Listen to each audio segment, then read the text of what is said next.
My name is Alethea Henry, and I am 29 years old. For 24 years, my parents corrected every word I spoke in public. If I answered a question, my mother adjusted the details.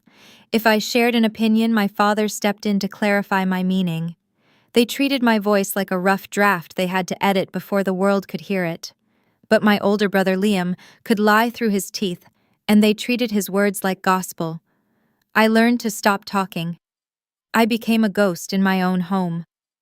Then 3 months ago, Liam stood at a podium on national television, facing federal investigators, and read a script I wrote for him.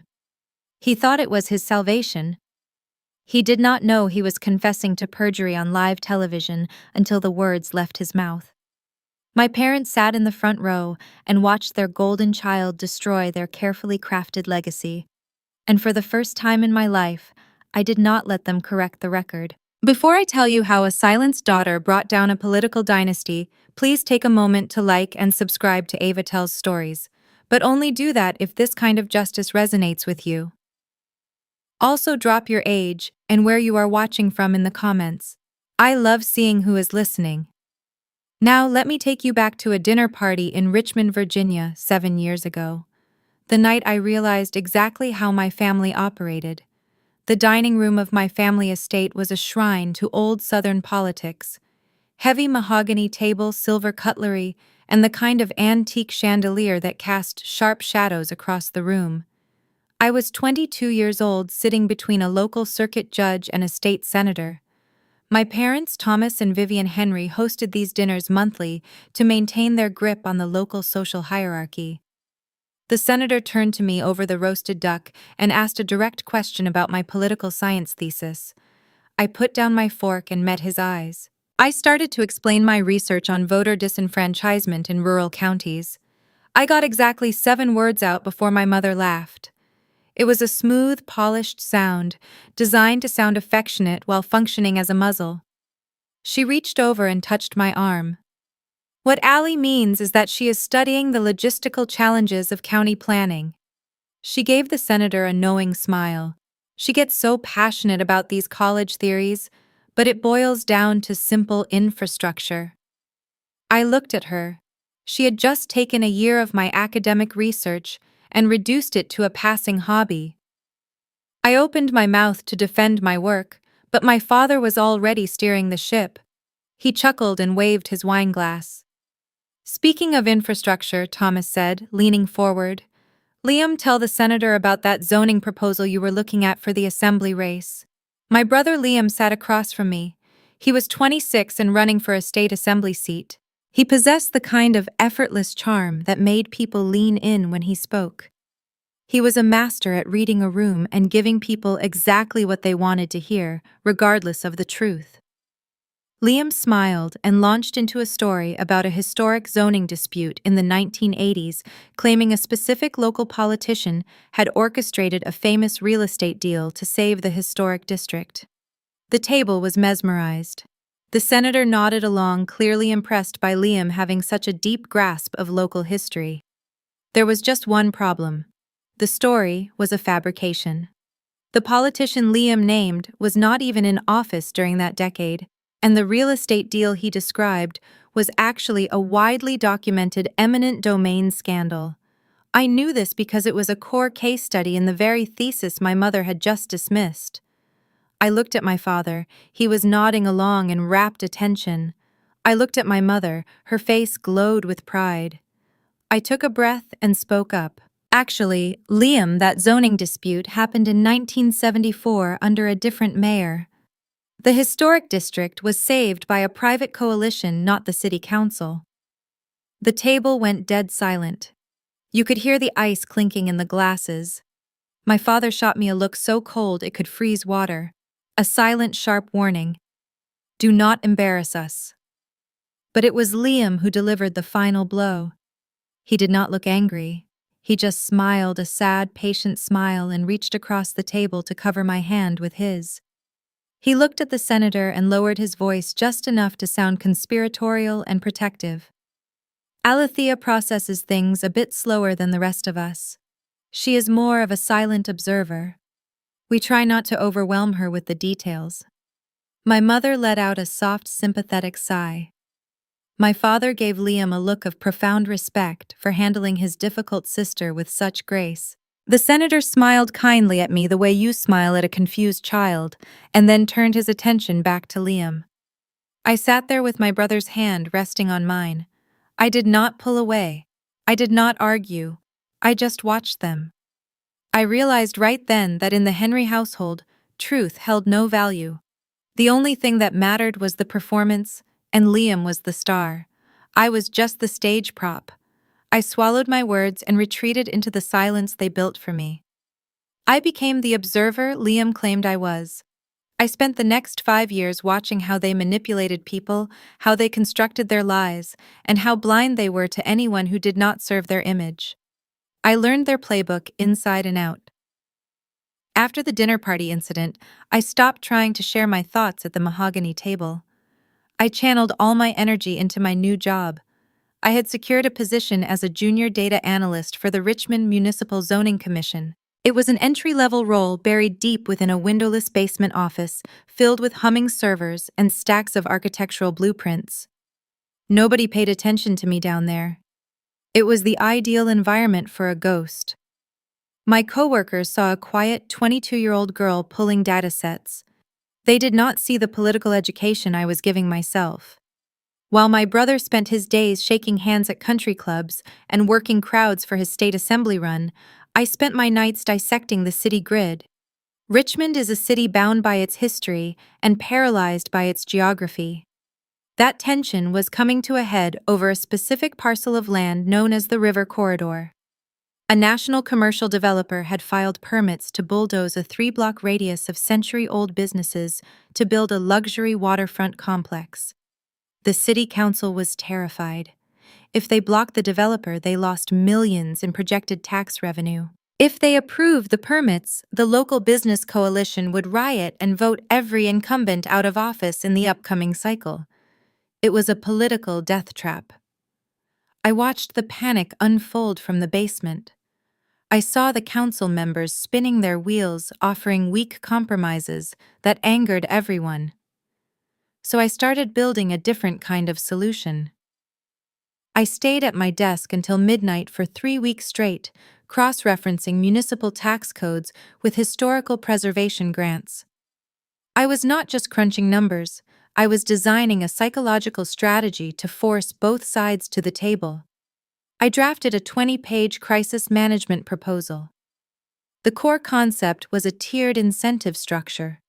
The developer would get their luxury permits, but only if they subsidized the relocation and modernization of the historic businesses into the ground-floor retail spaces of their new complex. Furthermore, I found a dormant state-level preservation grant that would cover the architectural compliance costs. It allowed the politicians to claim they saved local jobs while still securing the tax base. It was a bulletproof strategy. It neutralized the anger and manufactured a unified victory. I saved the document on my personal laptop under a vague file name and planned to submit it to the commission director on Monday morning. That weekend, my parents hosted a Sunday brunch at the estate. I was sitting in the sunroom reviewing my printed draft. The house was chaotic. Liam was pacing the hallway outside, shouting through his phone at his campaign manager. Liam was trailing in the polls. The local unions felt he lacked a firm grasp on the city economic struggles. He needed a visionary platform to secure the business coalition endorsement, and he was out of ideas. He wandered into the sunroom, running a hand through his hair. He looked exhausted, playing the part of the weary public servant. He asked to borrow my laptop charger, claiming his was left at campaign headquarters. I pointed to the wall outlet near my desk, where my laptop sat open, the screen displaying the executive summary of my proposal. I stood up to fetch him a cup of coffee, thinking nothing of it. We were siblings. I still harbored the naive belief that beneath the performative dinners we shared a fundamental loyalty. I was gone for exactly 4 minutes. When I returned, Liam was unplugging the charger. He smiled, thanked me, and hurried out of the room, claiming he had a sudden stroke of inspiration for his upcoming speech. I sat back down at my desk. My laptop screen was asleep. I woke it up. The cursor rested on a different paragraph than where I had left it. A tiny seed of unease took root in my stomach, but I pushed it away. I convinced myself I was being paranoid. 5 days later, the Henry family attended the most critical event of the election season. The Richmond Chamber of Commerce was hosting their annual gala at the Jefferson Hotel. This was the proving ground. Every major donor union leader and political power broker in the state was seated in that grand ballroom under the stained glass skylights. My parents insisted I attend to Project a United Family Front. I wore a plain dark dress and stood near the back by the service doors, nursing a glass of sparkling water. I preferred to watch the room from the shadows. Thomas and Vivian secured a table right near the stage. They worked the crowd with practiced ease, introducing Liam to anyone who could write a significant check. Liam looked the part of a future statesman. He wore a tailored navy suit and carried himself with an effortless, magnetic confidence. The chamber president tapped the microphone and invited my brother to the stage to deliver his keynote address. Liam stepped up to the podium. The room quieted down. He started with his usual charming anecdotes, warming up the crowd. Then his tone shifted. He grew serious, leaning into the microphone. He announced that he wanted to address the elephant in the room: the river corridor crisis. I perked up. I wondered how his campaign team had decided to handle the trap. Liam took a breath and said the problem with our current leadership is that they view preservation and progress as a zero-sum game. I propose a different path, a tiered incentive structure. My grip tightened on my glass. Those were my exact words, the opening line of my executive summary. Liam continued. He did not stumble. He did not hesitate. He laid out the developer subsidy plan. He cited the exact dormant state preservation grant I had unearthed at 2 a.m. He outlined the ground floor retail integration using the precise economic forecasting models I had spent 3 weeks calculating. He delivered my 20-page proposal as a 10-minute speech, capturing the rhythm and strategic pacing I had built into the text. He did not just steal my data. He stole the political philosophy behind it. He presented himself as a visionary architect of compromise who understood the soul of the city. He weaponized my late nights, my intellect, and my strategic foresight to build his own pedestal. I watched the crowd. The reaction was instantaneous. The union leaders nodded in deep approval. The real estate developers whispered to each other, looking relieved. Liam had handed them a golden ticket and dressed it up as public service. When he finished the speech, the applause was overwhelming. It started as a polite clap and swelled into a standing ovation. My eyes darted to my parents. Thomas and Vivian were on their feet, clapping harder than anyone else. My father patted my mother on the back, pointing at the stage with unbridled pride. They looked at Liam the way you look at a savior. They were praising his genius, his brilliant mind, his ability to see solutions where others saw only ruin. I stood pinned to the wall by the service doors. The noise of the ballroom washed over me. A sickening clarity settled into my chest. The incident at the dinner party months ago had taught me that my voice was inconvenient. But this moment taught me something far more dangerous. Liam had taken my work because he believed he was entitled to it. My parents had conditioned him to believe that everything in our orbit existed to serve his upward trajectory. They did not just silence me because I embarrassed them. They silenced me so I would not cast a shadow over him. My intellect was not a threat as long as it was funneled through his mouth. I was not a daughter. I was an unseen resource, a ghostwriter for the golden child. The applause died down and the wealthy donors swarmed the stage to shake his hand. I saw campaign checks being written on the spot. Liam caught my eye through the crowd. He offered me a brief, practiced smile. There was no guilt in his expression. There was only the smug satisfaction of a fox who had raided the henhouse without waking the farmer. He turned back to his admirers, basking in the glow of my labor. I placed my glass on a passing waiter tray and walked out of the ballroom. I knew I had to confront him, but I also knew the rules of the game had fundamentally changed. I drove back to the estate in silence. The Jefferson Hotel Gala was still buzzing like a hive of wealthy bees behind me. but my mind felt like a sheet of ice, cold and dangerously sharp. The tires of my sedan crunched over the long gravel driveway, winding through the ancient oak trees that shielded the property from the main road. The colonial house loomed in the dark, a sprawling monument to old Southern wealth and carefully curated appearances. Inside, the air felt stifling. My parents were still downtown, lingering at the hotel bar to secure the final round of campaign donations. Liam had taken a separate car home early, claiming he needed to rest his voice for the morning press circuit. I found him exactly where I expected. He was standing in his study. The room was a shrine dedicated to his own ego. The walls were lined with framed campaign posters, mahogany shelves packed with thick political biographies he had never bothered to read, and a heavy crystal decanter resting on a silver tray. He stood by the tall window loosening his silk tie and looking out over the manicured lawn. He did not look like a thief who had just been caught. He looked like a king admiring the borders of his newly expanded kingdom. I pushed the heavy oak door shut behind me. The brass latch clicked loudly in the quiet house. Liam turned around. He did not jump. His pulse did not elevate. He simply smiled, reached for the decanter, and poured himself a glass of bourbon, the amber liquid catching the warm glow of his desk lamp. I stepped into the center of the expensive Persian rug. "You stole my proposal." I kept my tone dead level. I did not yell or let my voice waver. Raising my voice would imply a loss of emotional control, and I needed him to understand that I saw the precise mechanics of his betrayal. Liam took a slow, appreciative sip of his drink. He offered me a warm, effortless grin. It was the exact same smile he used to charm union leaders and wealthy widows. "Allie, you are letting your imagination run wild tonight. I skimmed through your notes. They were somewhat interesting.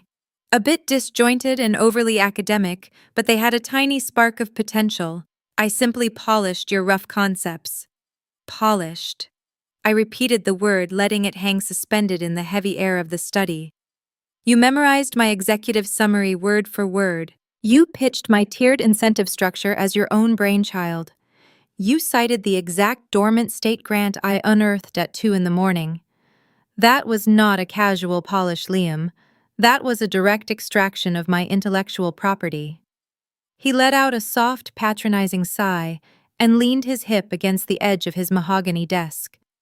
He crossed his ankles, painting the perfect picture of relaxed, unbothered authority. "Let us be realistic for a moment, Allie. Even if I used a few of your data points, you lack the charisma to sell any of it anyway. Who was ever going to listen to a junior data analyst hiding in a municipal basement? I gave your little ideas a real platform. I breathed life into them. You should be thanking me for elevating your work." The sheer audacity of his logic was breathtaking. He felt zero guilt. In his mind, he had done me a generous favor by appropriating my intellect. Before I could dismantle his narcissistic defense, the study door swung open. My father stood in the threshold. He still wore his tailored tuxedo from the gala. His face was flushed red with the intoxicating triumph of the evening. He looked from Liam holding the bourbon glass to me standing rigid on the rug. The celebratory warmth vanished from his eyes, replaced instantly by a chilling familiar irritation. He stepped into the room, shutting the door firmly behind him to keep the noise contained. "What is the meaning of this?" Thomas demanded. His voice was a low, practiced rumble designed to end conversations and intimidate opposition. Liam offered a helpless, innocent shrug, playing the role of the long-suffering older brother with terrifying speed and accuracy. "Allie is just feeling a little upset about my speech tonight. She feels I did not give her quite enough credit for some preliminary research she shared with me over the weekend." I turned my focus to my father. It was not preliminary research. He took a 20-page crisis management proposal directly off my personal laptop and presented the strategy as his own original thought. Thomas did not look toward the desk. He did not ask to see the laptop or request to review the files. He did not require proof or context. He fixed his gaze solely on me. It was a brutal flat stare that effectively stripped away 22 years of any remaining daughterhood. He walked across the room and placed a heavy, supportive hand on his son's shoulder, forming an impenetrable wall. Alethea, you are suffering from severe delusions of adequacy. Thomas spoke the words slowly and deliberately, letting each distinct syllable land like a physical strike across my face. You pulled a few obscure public records. Liam is the one who crafted a compelling vision. Liam is the one who united the divided Chamber of Commerce tonight. You are a junior employee pushing papers in a windowless municipal basement. You need to wake up and understand your proper place in this family and in the real world. I stood frozen on the rug. Thomas stepped closer, leaning down to match my eye level. The heavy scent of expensive scotch and stale cigar smoke washed over my face. I will not tolerate this pathetic petty jealousy in my house. Liam is on the verge of securing this district. He is building a political trajectory that will lift this family into a new stratosphere of influence. If you ever attempt to jeopardize his campaign with these fabricated hysterical grievances, I will personally ensure you never work in local government or any other sector in this state again. Do you understand me? He was not offering an empty threat. My father possessed the vast political capital required to ruin my nascent career with a single discreet phone call. I looked at the two men standing shoulder to shoulder before me. The charming golden boy and his ruthless protector. I waited for the crushing sting of familial betrayal to hit my chest. I expected tears to prick the corners of my eyes. I expected the familiar suffocating weight of being silenced to force me into submission. Instead, I felt nothing but a profound, icy, and liberating clarity. The complex power dynamic of the Henry household crystallized perfectly in my mind right then and there. There was no justice to be won through arguing or presenting facts. Truth was irrelevant to them. Facts were disposable commodities meant to be traded for leverage. My family operated like a corrupt political cartel. Foxes rule their domains through the manipulation of illusion, and they are sustained by complicit willing audiences. My father was the ultimate audience, and he had just gleefully purchased a front-row ticket to Liam's lie. They did not want a daughter or a sister to love and respect. They wanted a silent, compliant engine to power their endless ambitions. If I stayed in that house, I would spend the rest of my natural life feeding my mind into a grinding machine designed exclusively to glorify my brother. I would be constantly corrected, erased, and eventually consumed until nothing remained. I did not cry. I did not plead my case or beg them to see reason. I did not scream about fairness or morality. I looked directly into my father's eyes and then shifted my gaze to Liam. I understand, I said softly. It was the truest statement I had spoken all evening. I turned my back on the two of them and walked out of the study, leaving the door wide open. I climbed the sweeping curved staircase to my bedroom on the second floor. I opened my closet and pulled a single canvas duffel bag from the top shelf. I did not pack nostalgic memories. I did not take the framed childhood photos, the heirloom jewelry, or the expensive designer clothes my mother had purchased to make me look presentable at her luncheons. I packed my laptop, my filled notebooks, my identification documents, and enough practical clothing to survive a week on my own. I zipped the heavy bag shut.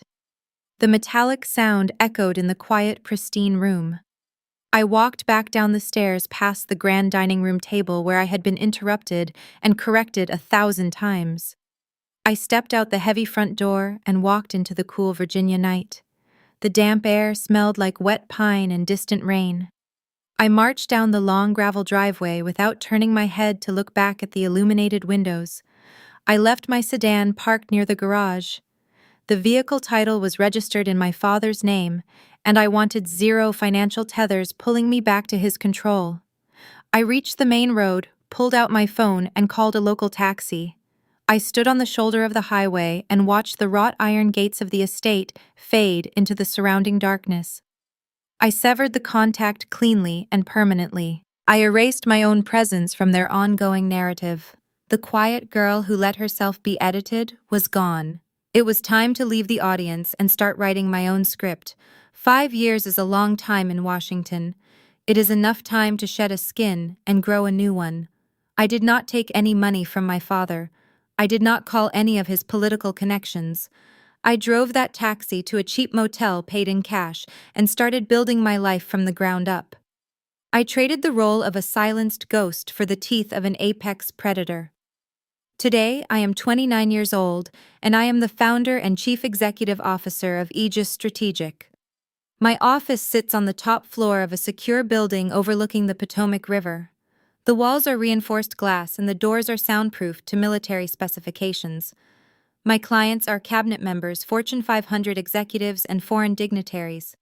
People come to me when their careers are on the verge of total collapse. I operate strictly in the shadows. My name never appears in the press. My face is never televised. I am the invisible hand that reshapes reality. Just before noon, a panicked technology executive sat across from my desk. He was facing a severe data breach scandal that threatened to bankrupt his firm. His internal public relations team had spent 3 days drafting apologies and crying over lost stock value. He begged me for a strategy to make the public forgive him. I sat in my leather chair, steepled my fingers, and looked at him until his nervous rambling faded into a tense quiet. I do not deal in forgiveness, I told him. Forgiveness requires an emotional transaction, and the public does not care about your feelings. We are going to execute a structural pivot. You will fire your chief security officer this afternoon with full severance and a non-disclosure agreement. You will announce a strategic partnership with a leading national security firm by tomorrow morning. You will not apologize. You will rebrand this failure as a tactical restructuring of your privacy protocols. You will control the narrative before the narrative controls you.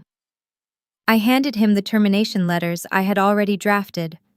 I gave him the script for his board of directors and instructed him on which vocal inflections to use to project confidence rather than guilt.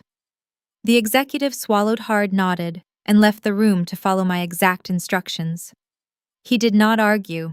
Powerful men never argue with me anymore. They pay my exorbitant retainer fees, and they do exactly what they are told. I did not have a mentor to hand me these victories. I did not have an older statesman guiding my path. I hunted for every piece of leverage I possess. I learned to identify the structural vulnerabilities in human ego, and I learned how to exploit them with surgical precision. The heavy glass door clicked shut behind the executive, leaving my office in perfect, disciplined quiet. My assistant knocked lightly and stepped into the room. She held a tablet against her chest. She informed me that a significant press conference was starting on a major news network and suggested I might want to monitor the feed. I nodded. The large flat screen mounted on the far wall flickered to life. The location on the screen was a familiar public square in Richmond. The camera panned across a sea of enthusiastic supporters holding neatly printed signs. A marching band played a patriotic tune in the background. Then the camera zoomed in on the stage. Liam stepped up to the podium. He was 31 now and serving his second term as a state senator. The passing years had sharpened his features, giving him a distinguished statesman-like edge. He wore a crisp white shirt with the sleeves rolled up to the forearms, a calculated wardrobe choice designed to project a working-class authenticity. My parents stood right behind him. Thomas wore a serious paternal expression while Vivian gazed at her son with practiced radiant adoration. They looked like the perfect American political dynasty. I sat back in my chair and watched the screen. My heart rate did not elevate. My breathing remained steady. I viewed them not as a lost family, but as a fascinating clinical case study. Liam leaned into the microphone, and the crowd erupted in cheers. He raised his hands, asking for quiet, offering that same effortless, magnetic smile. Today, he announced, his voice echoing across the plaza. I am officially declaring my candidacy for the United States House of Representatives. The crowd roared again. I turned the volume down until his words were just a low hum. I did not need to hear the applause. I needed to dissect the rhetoric. I listened as Liam launched into his campaign narrative. It was a masterpiece of fiction. He painted himself as a man of the people. He spun a story about fighting entrenched bureaucratic interests to save local jobs. He spoke about his tireless nights analyzing municipal data to protect the working families of our district. He was still using my intellectual labor. He had taken the zoning proposal he stole from me 5 years ago and stretched it into an entire political identity. He built a career on the myth of his own strategic brilliance. I watched his hands gripping the edges of the podium. I analyzed his micro-expressions. When a reporter shouted a challenging question from the press pool about his voting record on environmental protections, Liam flashed a split second of authentic panic. His left eye twitched. His grip on the podium turned white-knuckled. Then the charming mask slammed back into place. He deflected the question with a folksy anecdote about a local fisherman pivoting away from the hard data. The crowd ate it up, but I saw the crack in the foundation. He did not actually know the policy details. He only knew the talking points his staff had prepared. If someone pinned him down with raw, unscripted financial facts, he would crumble. Liam was an exceptional performer, but performers are inherently fragile. They rely on the audience to sustain their reality. In the insulated pond of state politics, my father could protect him. Thomas could call local newspaper editors and kill unfavorable stories. He could intimidate state-level challengers. Liam had survived because his ecosystem was rigged in his favor. But a federal congressional race was an entirely different arena. The national media did not care about Thomas and his country club connections. Federal investigative journalists were not intimidated by regional wealth. Liam was stepping out of the protected greenhouse and walking into the wild. His ambition had finally outpaced his genuine competence.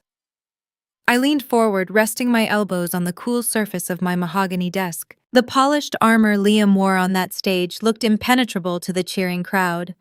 They saw a rising star destined for Washington. I saw a hollow structure held together by arrogance and stolen ideas. Every lie requires a maintenance cost. Every fabricated story leaves a paper trail.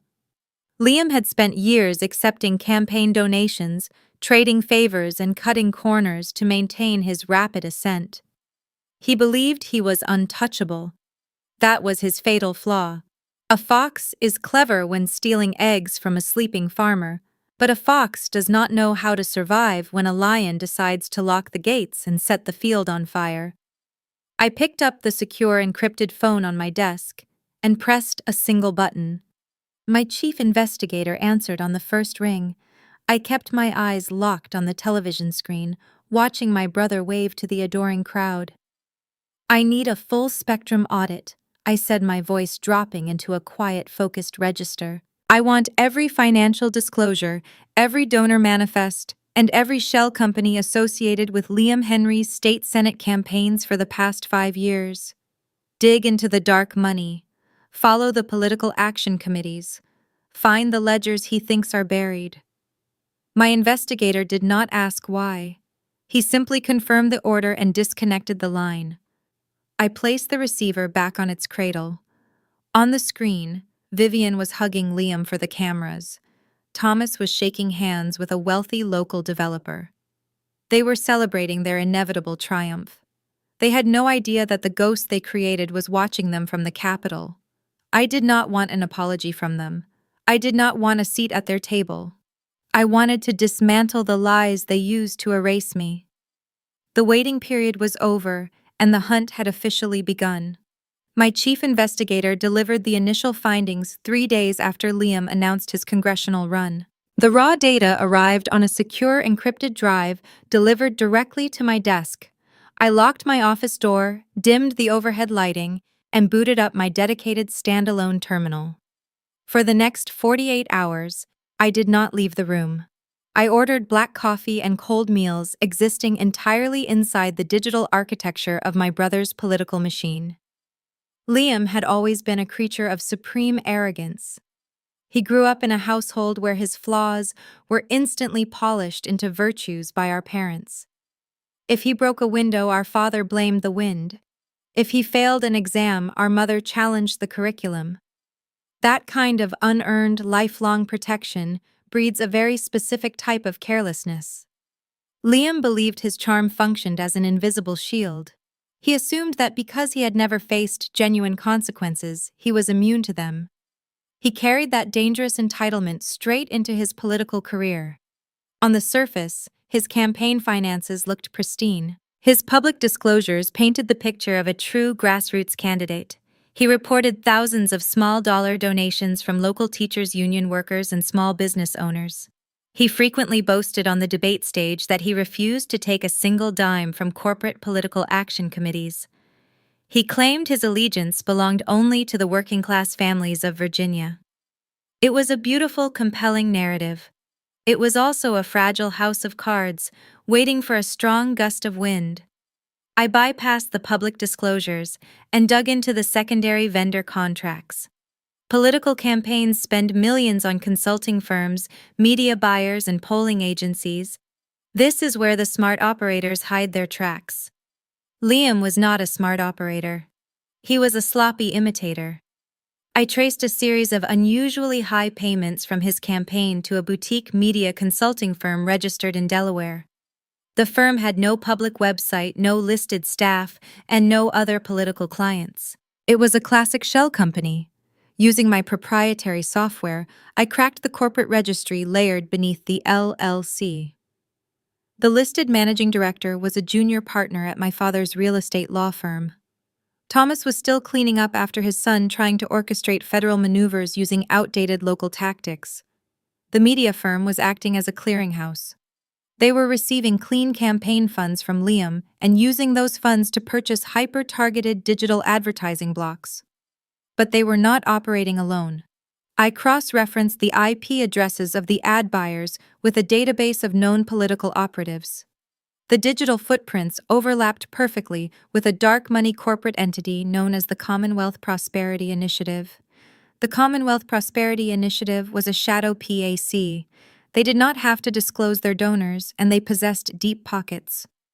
I pulled the PAC expenditure reports and matched them against the local Virginia registry. The primary funders behind the shadow PAC were the exact same commercial developers who had tried to bulldoze the river corridor 5 years ago. The same developers Liam had publicly outsmarted using my stolen zoning proposal.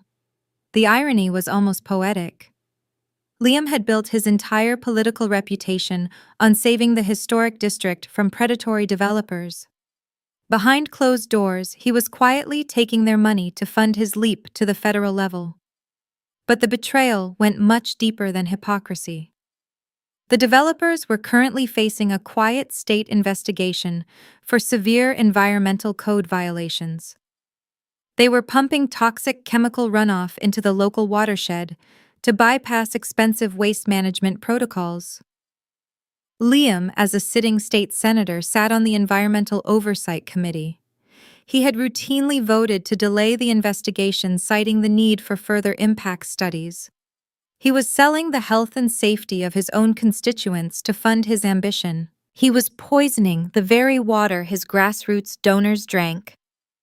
I leaned back in my chair and stared at the glowing monitors. The puzzle pieces locked together with devastating clarity. The Shadow PAC was running millions of dollars in attack ads against Liam's primary opponents. Under federal election law, a candidate and an independent political action committee are strictly forbidden from coordinating their strategies. They cannot share polling data, they cannot align advertising schedules, and they cannot communicate regarding campaign tactics. Coordination is not a minor civil infraction.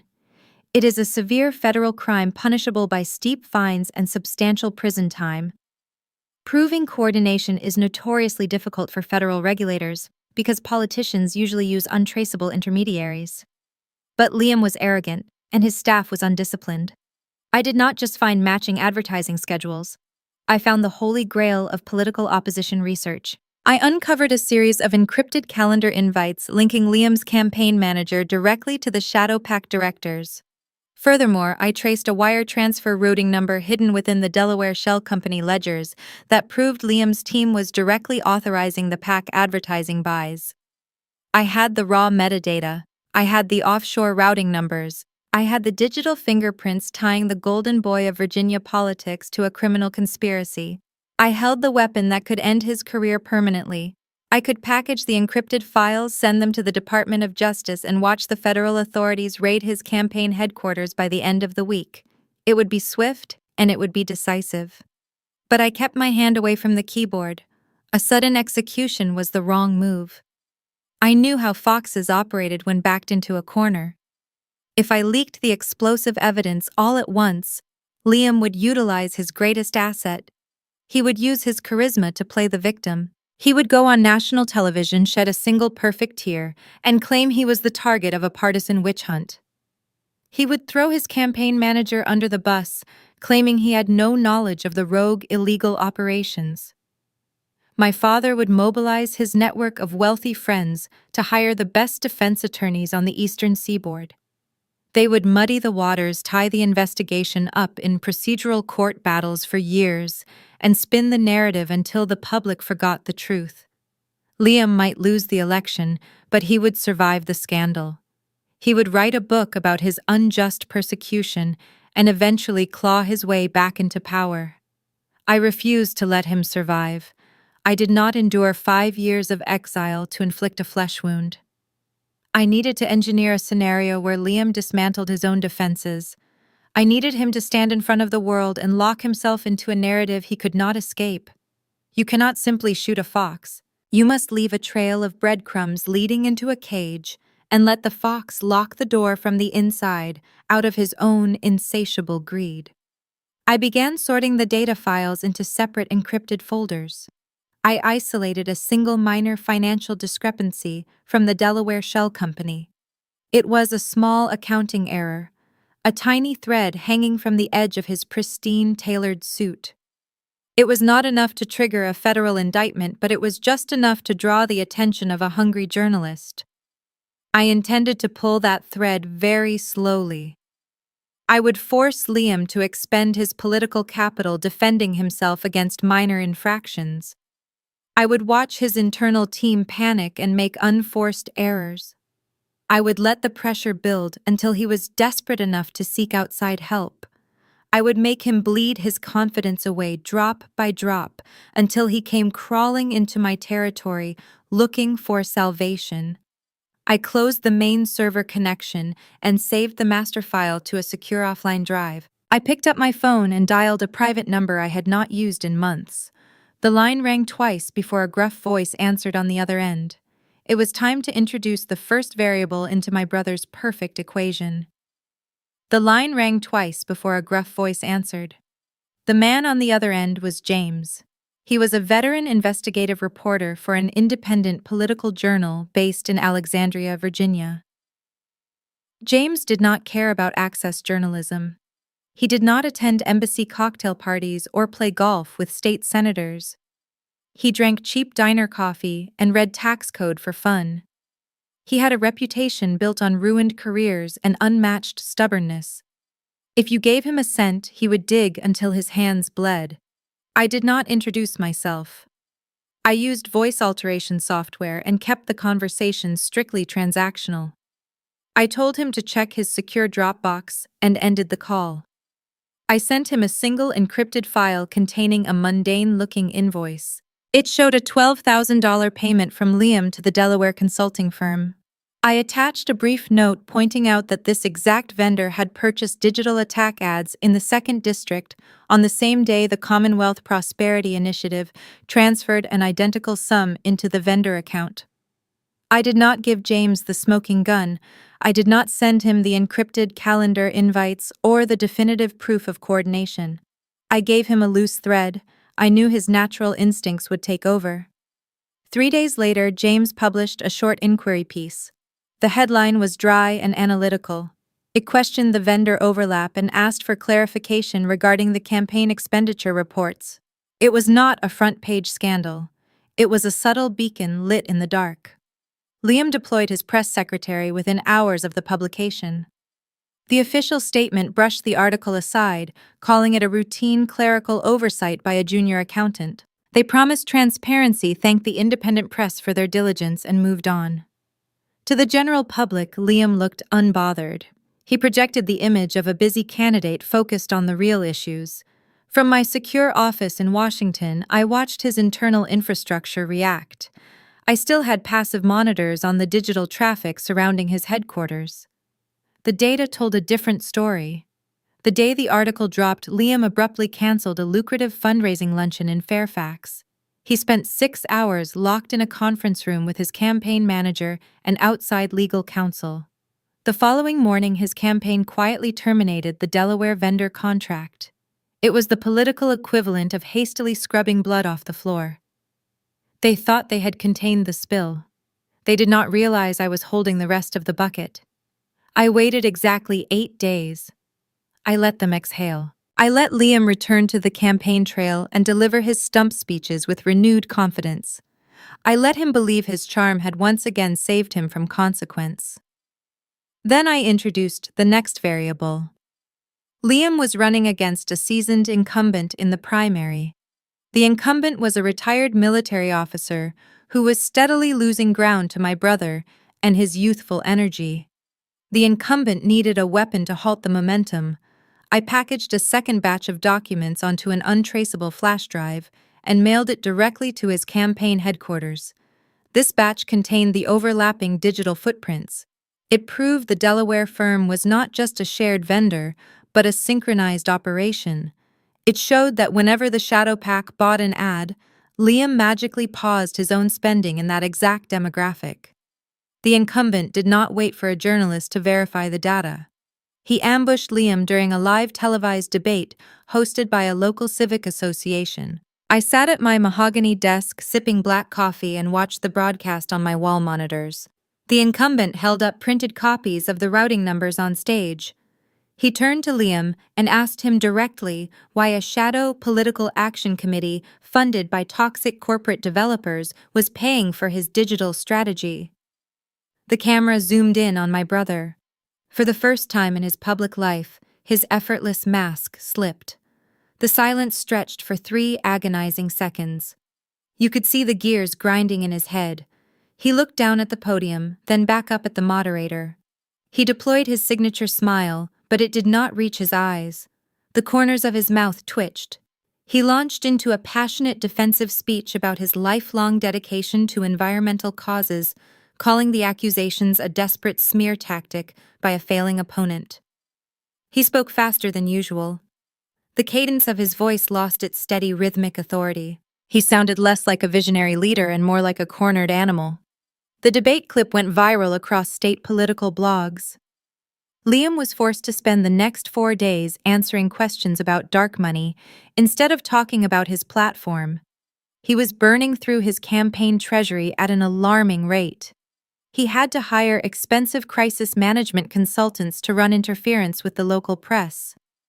He diverted funds from voter outreach to emergency polling to see how much damage the debate had caused. He was expending finite political capital to plug holes in a dam that I was systematically drilling into. I controlled the thermostat. I dictated the pace of his suffering. If he managed to steer the news cycle back to his favor, I leaked another minor routing discrepancy to a different reporter. If he scheduled a major policy rally, I timed a leak to hit the morning papers, forcing him to rewrite his speeches on the fly. Liam was fighting a phantom. He had no idea where the leaks were originating. He began turning on his own staff. My monitors picked up a sharp increase in turnover at his campaign headquarters. Paranoia is a highly contagious disease, and Liam was patient 0. He fired his communications director, accusing her of being a mole for the incumbent. He restricted access to his inner circle, alienating the seasoned advisors who might have actually helped him navigate the crisis. He isolated himself, relying only on his own fractured judgment. His physical appearance began to change. The camera catches everything. I noticed the dark circles under his eyes during local television interviews. I saw the slight tremor in his hands when he held a microphone. He was losing weight. The polished armor was dented and rusting. Thomas and Vivian tried to intervene. My father used his leverage to pressure local editorial boards to kill the negative stories. But the narrative had slipped beyond the reach of regional country club politics. The internet does not care who you play golf with. The more Thomas tried to suppress the inquiries, the more suspicious the journalists became. The Henry family reputation was taking on water. My mother stopped attending her charity luncheons to avoid the whispered gossip. They were experiencing the first taste of public humiliation, and they had no idea how to handle it. I watched my brother exhaust his legendary charm on skeptical reporters who held hard financial data in their hands. A smile cannot balance a fraudulent ledger. The slow bleed was working perfectly. Liam was weak, tired, and desperate. His foundation was crumbling beneath his feet. It was time to transition from the shadows and force him into the open. It was time to make him beg. James did not just pull the thread this time. He ripped the fabric of my brother's campaign wide open. On a Tuesday morning, the Independent Journal published the full exposé. The headline did not pose a speculative question. It stated a hard, undeniable fact. It outlined the exact timeline of communication between Liam's campaign manager and the Commonwealth Prosperity Initiative. James included redacted screenshots of the calendar invites. He mapped the money flow from the Delaware Shell Company straight into the pockets of the corrupt environmental developers. The story hit the Virginia political ecosystem like a seismic event. By noon, it had been aggregated by 3 major national news networks. Liam tried to play his old cards. He believed his innate charisma could smother the flames. He booked a prime time slot on a highly rated Sunday morning political talk show. I sat in my quiet, secure office with the blinds drawn, watching the live broadcast on my wall monitors. The host was a veteran television anchor known for shredding unprepared politicians. Liam wore a crisp charcoal suit. He flashed his trademark smile at the camera. He thought he could outmaneuver the anchor with his usual folksy charm. But the anchor did not ask about his broad vision for the working class. She held up a printed copy of the exposé and asked for a forensic explanation of the calendar invites. Liam pivoted. He talked about his deep commitment to transparency. He claimed the campaign manager acted alone and painted himself as the victim of a rogue employee. The anchor did not let him breathe. She interrupted him, reading the wire transfer dates aloud. I leaned back in my leather chair and watched the illusion shatter in real time. Without my late-night research and stolen intellect to prop him up, Liam was a hollow vessel. He stumbled over the basic financial terminology. He mispronounced the name of the Federal Regulatory Agency. Sweat beaded on his forehead, catching the bright studio lights. His practiced smile turned rigid, resembling a painful grimace. He looked like a man drowning in very shallow water. The anchor dismantled him with quiet surgical precision. She presented data points, and Liam offered empty platitudes. When the broadcast ended, the silence in the studio felt heavier than stone. The camera caught him unclip his microphone, his hands shaking visibly. The golden boy had lost his luster on national television. Years ago, when Liam failed a high school debate or crashed my father's luxury sedan, my parents would swoop in to sanitize the narrative. They would bribe a debate judge or pay off a mechanic to keep the incident quiet. Liam learned that words could reshape reality if spoken with enough confidence. Watching him sweat under the studio lights, I realized he was finally experiencing the real world. The real world demands receipts. I felt a profound sense of vindication watching him stutter. He had built his entire identity on a foundation of my stolen intellect, and without my brain to process the complex variables, he was nothing but an empty suit. The fallout was immediate and brutal. The Monday morning polling data reflected the televised disaster. Liam dropped 12 points overnight. The incumbent he was trying to unseat surged ahead. But the polling numbers were a secondary concern compared to the financial freeze. In the ecosystem of high-stakes politics, money is oxygen. The moment the phrase federal offense enters the news cycle, the donors close their checkbooks. The wealthy elites, who had applauded his stolen speech years ago at the Jefferson Hotel, suddenly stopped returning his phone calls. They canceled their private fundraising galas. They scrubbed pictures of Liam from their corporate websites and social media feeds. Loyalty in their world is conditional on maintaining a pristine image. Liam was now a liability. The panic inside his campaign headquarters turned into a stampede. Defending a bad policy is a standard public relations task. Defending federal election fraud is a fast track to a subpoena. My own agency, Aegis Strategic, handles scandals of this magnitude every week, but my staff is trained to operate under extreme pressure using ironclad legal shields. Liam's team consisted of fresh college graduates and local operatives who were used to writing benign press releases about ribbon-cutting ceremonies. When the word perjury started trending on social media, his team fractured. The campaign manager hired his own independent defense attorney and refused to speak to Liam. The junior staffers boxed up their desks and fled the building to protect their own future careers. On Wednesday afternoon, his entire press staff submitted a joint letter of resignation. They released a brief public statement citing irreconcilable ethical differences.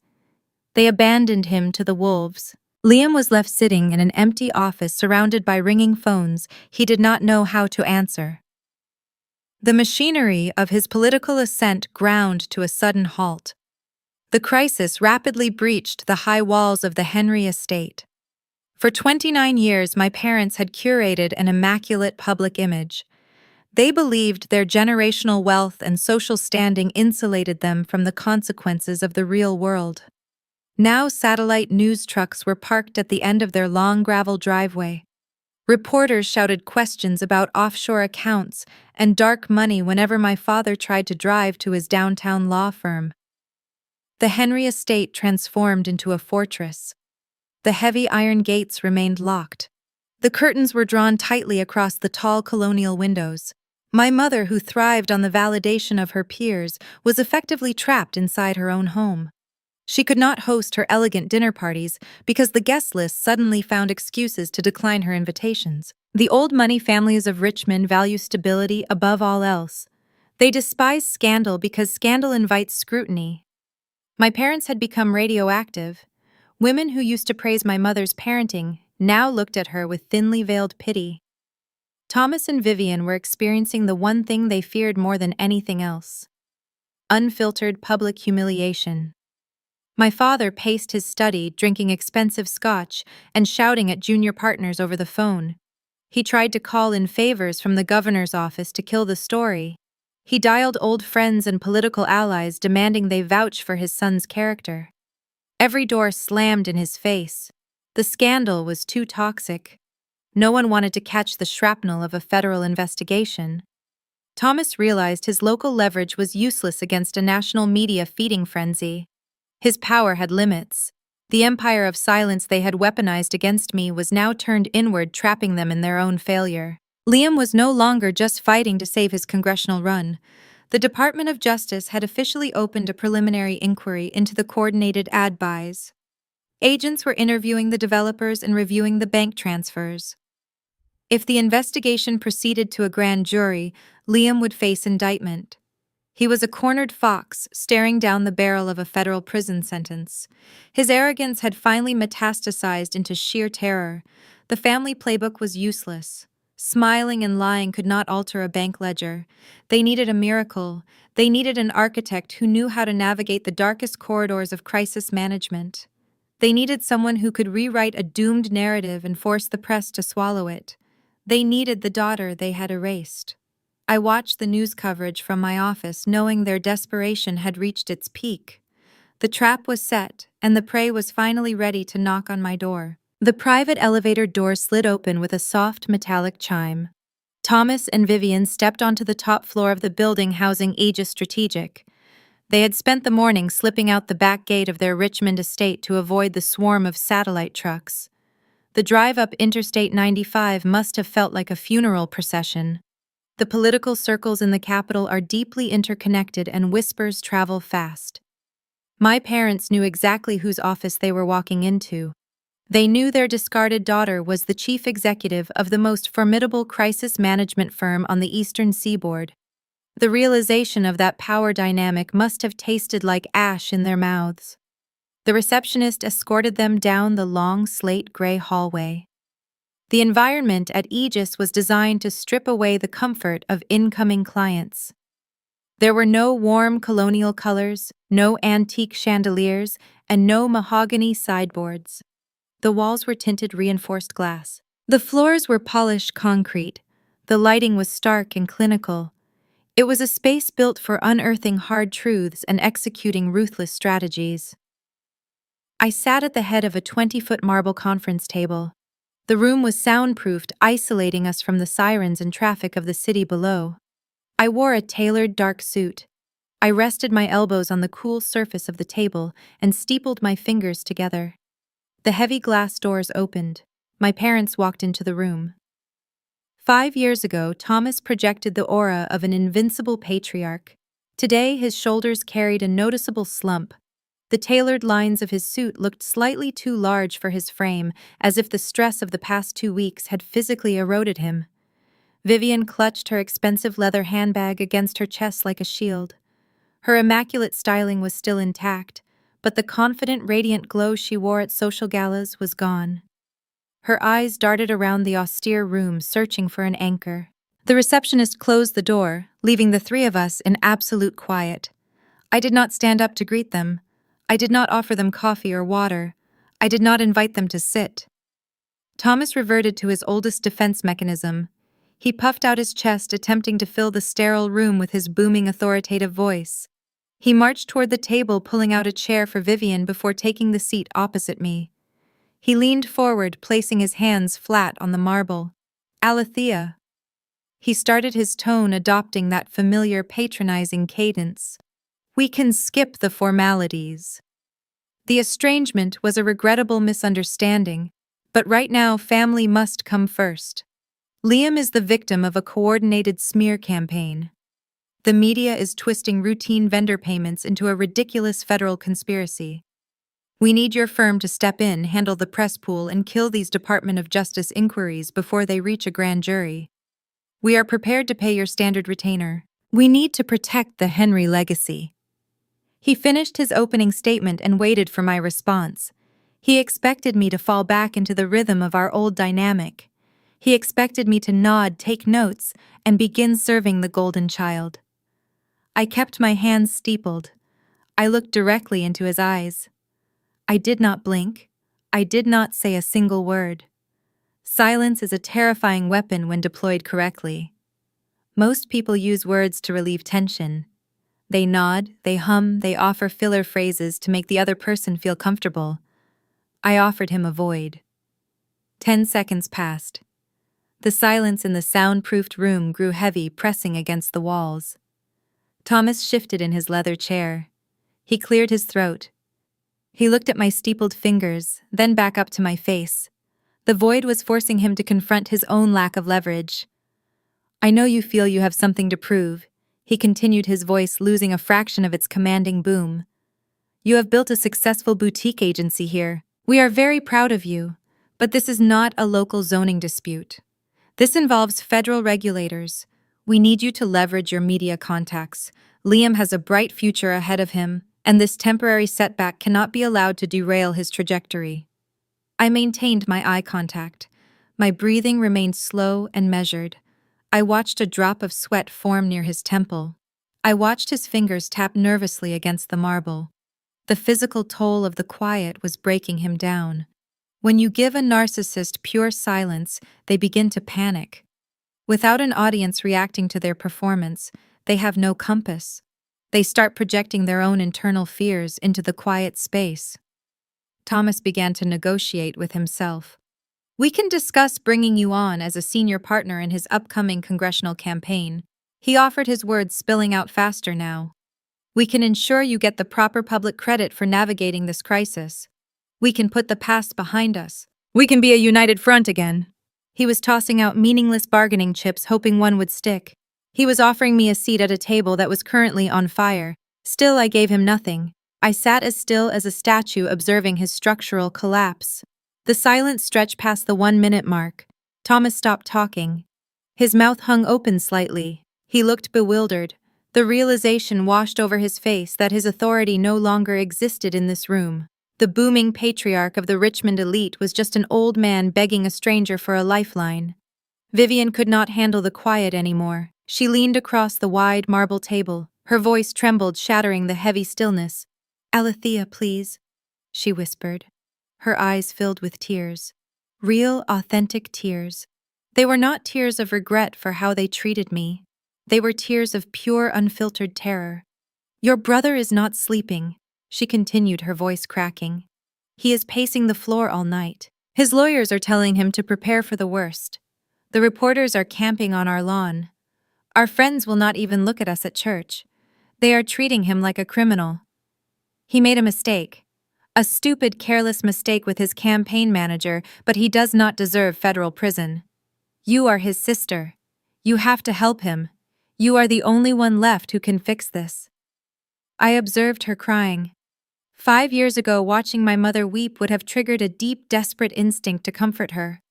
I would have sacrificed my own well-being to restore her happiness. Now I felt the emotional equivalent of watching rain hit a windshield.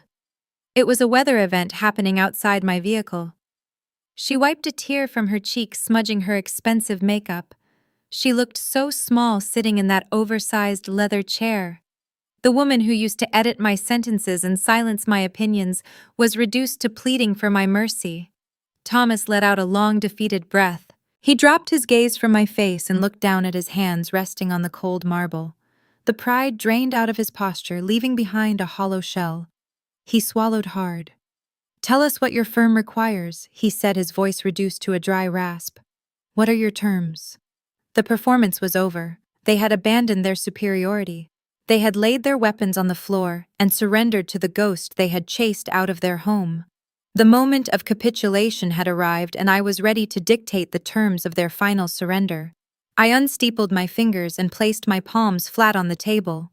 The sudden movement made both of them flinch. I let the silence hang for 3 more seconds before I finally spoke, my voice low, cold, and carrying the undeniable weight of an apex predator. "My terms are non-negotiable. My terms are non-negotiable."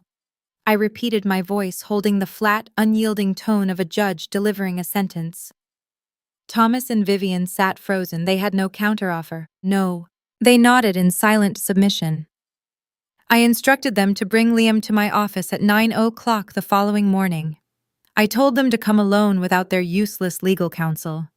Then I stood up and left the room, leaving them to find their own way out of the building. The next morning, rain lashed against the reinforced glass of my corner office. The gray sky mirrored the bleak reality of the Henry family. At precisely 9, Liam walked through my door. The physical transformation was striking. The golden boy of Virginia politics looked hollow. His tailored suit hung loosely over his frame, indicating a sudden, significant weight loss. Dark bags bruised the skin under his eyes. He carried the distinct scent of stale coffee and fear. He looked like a man who had spent the last 72 hours watching his entire universe dismantle itself piece by piece. He took the chair opposite my desk. He did not attempt his signature smile. He did not try to charm me. He folded his hands in his lap and stared at the polished wood surface. I let him sit in the quiet for a long moment, letting the reality of his environment sink into his bones. This was my sanctuary. I built it. I controlled the oxygen in the room. "You are facing 5 to 10 years in a federal penitentiary," I said, skipping any form of greeting. "The Department of Justice has your campaign manager in a room right now. They are offering him a plea deal to testify against you. Your donors have abandoned you. Your political career is dead. We are not here to save your congressional run, Liam. We are here to keep you out of a cell." He flinched at the word cell. He looked up at me, his eyes wide and panicked. "Can you do it?" he asked, his voice cracking. "Can you make them stop?" I opened a leather portfolio on my desk. "I can engineer a narrative that provides reasonable doubt," I explained. "I can craft a story the media will swallow because it fits a familiar archetype. The trusting public servant betrayed by ruthless, ambitious underlings. We are going to claim you were the unwitting victim of a rogue campaign manager who colluded with a predatory political action committee without your knowledge or consent. We will frame you as a naive idealist who trusted the wrong people." I watched his face as I delivered the pitch. I saw the immediate shift in his posture. The tension in his shoulders eased a fraction. This was the exact strategy his psychology craved. Liam was hardwired to evade accountability. When we were children, he shattered a neighbor's greenhouse window with a baseball.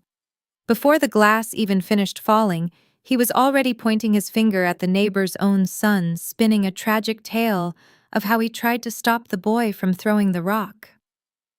My parents bought the lie, instantly consoling Liam for the trauma of witnessing such bad behavior. He had spent his entire life letting other people take the fall for his reckless actions. Playing the betrayed victim was his most comfortable role. He nodded eagerly, grasping at the lifeline. "Yes," he said, leaning forward. "That is exactly what happened. I trusted my staff. They operated outside my purview. It is brilliant, Allie. It is the perfect spin." I slid a thick manila folder across the desk. It stopped inches from his hands. "This is not a spin," I corrected him. "This is a legally binding contract for representation by Aegis Strategic. My firm does not operate on faith. We operate on total, undisputed control. If I take you as a client, I dictate every move you make. I dictate what you wear, how you stand, and where you look. And most importantly, I dictate exactly what you say." Liam touched the edge of the folder. He opened it and scanned the first page. The legal jargon was dense, designed to establish an impenetrable perimeter around my agency. "I have drafted your formal statement," I continued, keeping my eyes locked on his face. "We will hold a press conference tomorrow afternoon in Richmond. You will stand at the podium and you will read my script. You will read it verbatim. You will not alter a single syllable. You will not ad-lib a folksy anecdote. You will not deviate from the text to answer a shouted question from the press pool. If you change one word, if you attempt to spin the narrative on your own terms, Aegis will immediately terminate representation. We will issue a public statement confirming we dropped you due to ethical breaches, and we will hand our internal audit over to the federal prosecutors." He stopped reading and stared at me. He was calculating the stakes. He was weighing the heavy chains of the contract against the looming threat of federal indictment. He saw the control clause as a petty sibling rivalry flex. In his mind, I was using my newfound power to finally force him into submission, to make him the silent puppet while I pulled the strings. He thought he understood the game. He assumed my ultimate goal was to humiliate him by making him admit incompetence on national television. He believed he could swallow his pride, read the humiliating statement, survive the news cycle, and eventually rebuild his life. He looked at the contract again. His arrogance was a terminal disease. Even backed into a corner facing the destruction of his legacy, he believed he was the smartest person in the room. He thought he was getting the better end of the deal.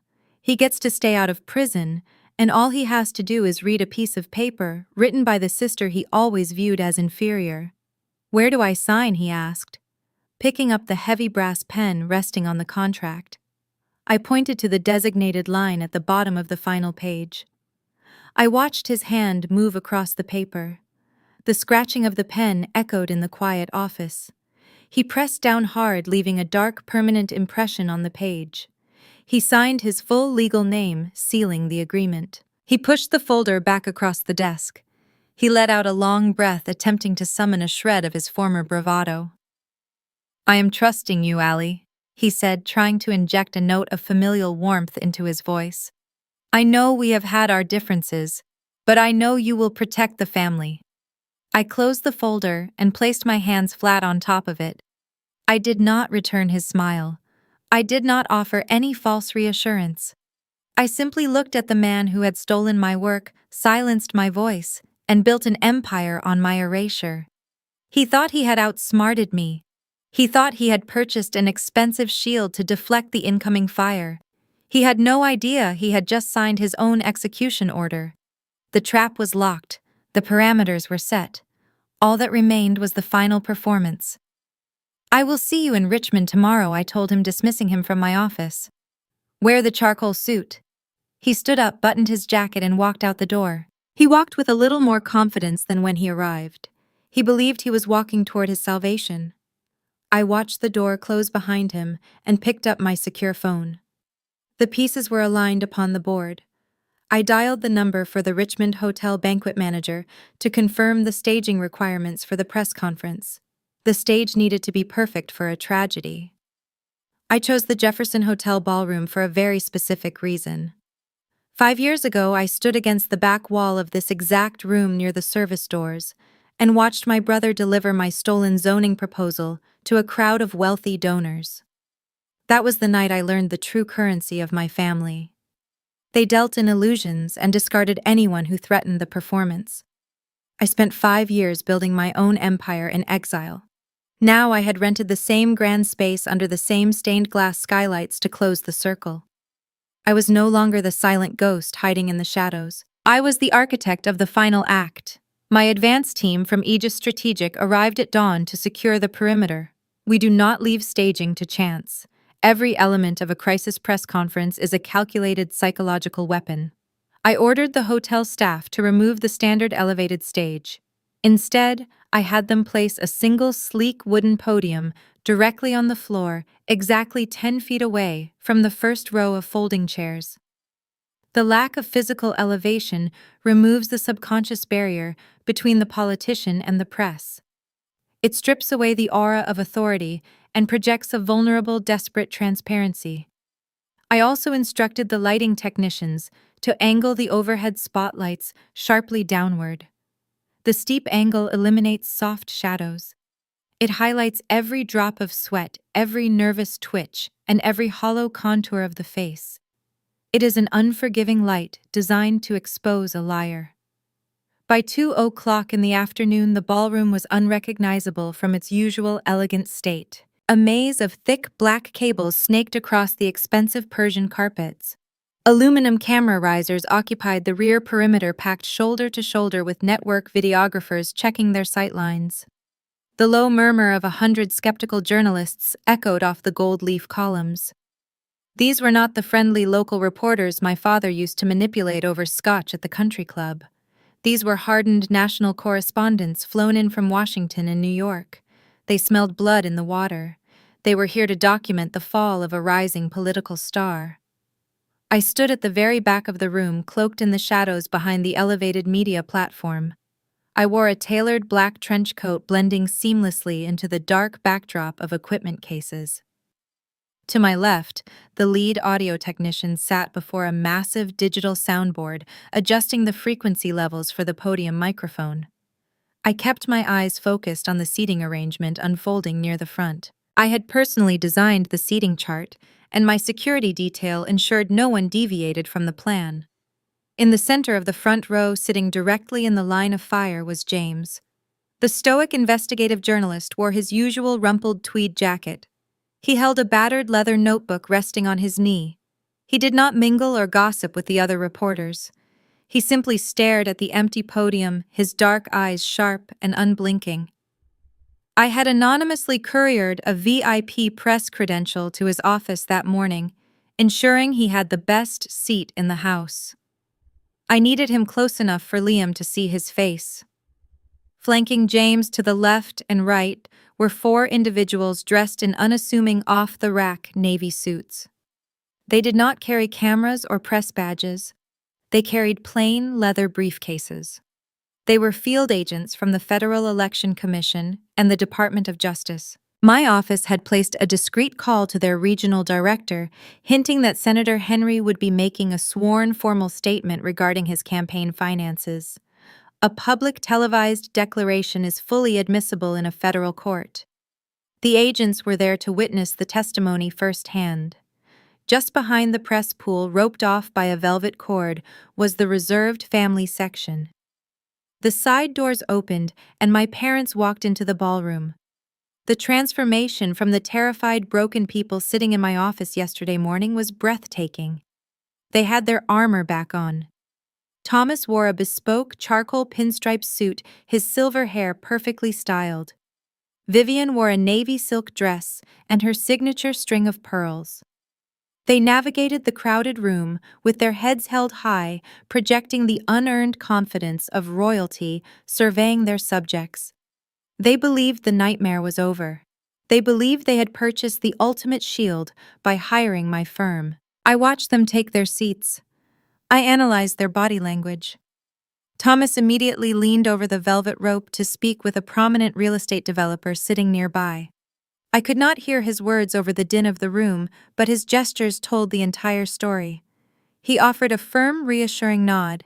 He tapped his watch, indicating that everything was proceeding according to schedule.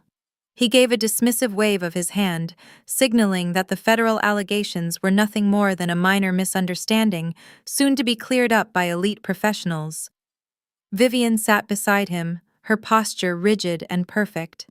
She spotted a fellow country club board member sitting a few rows back.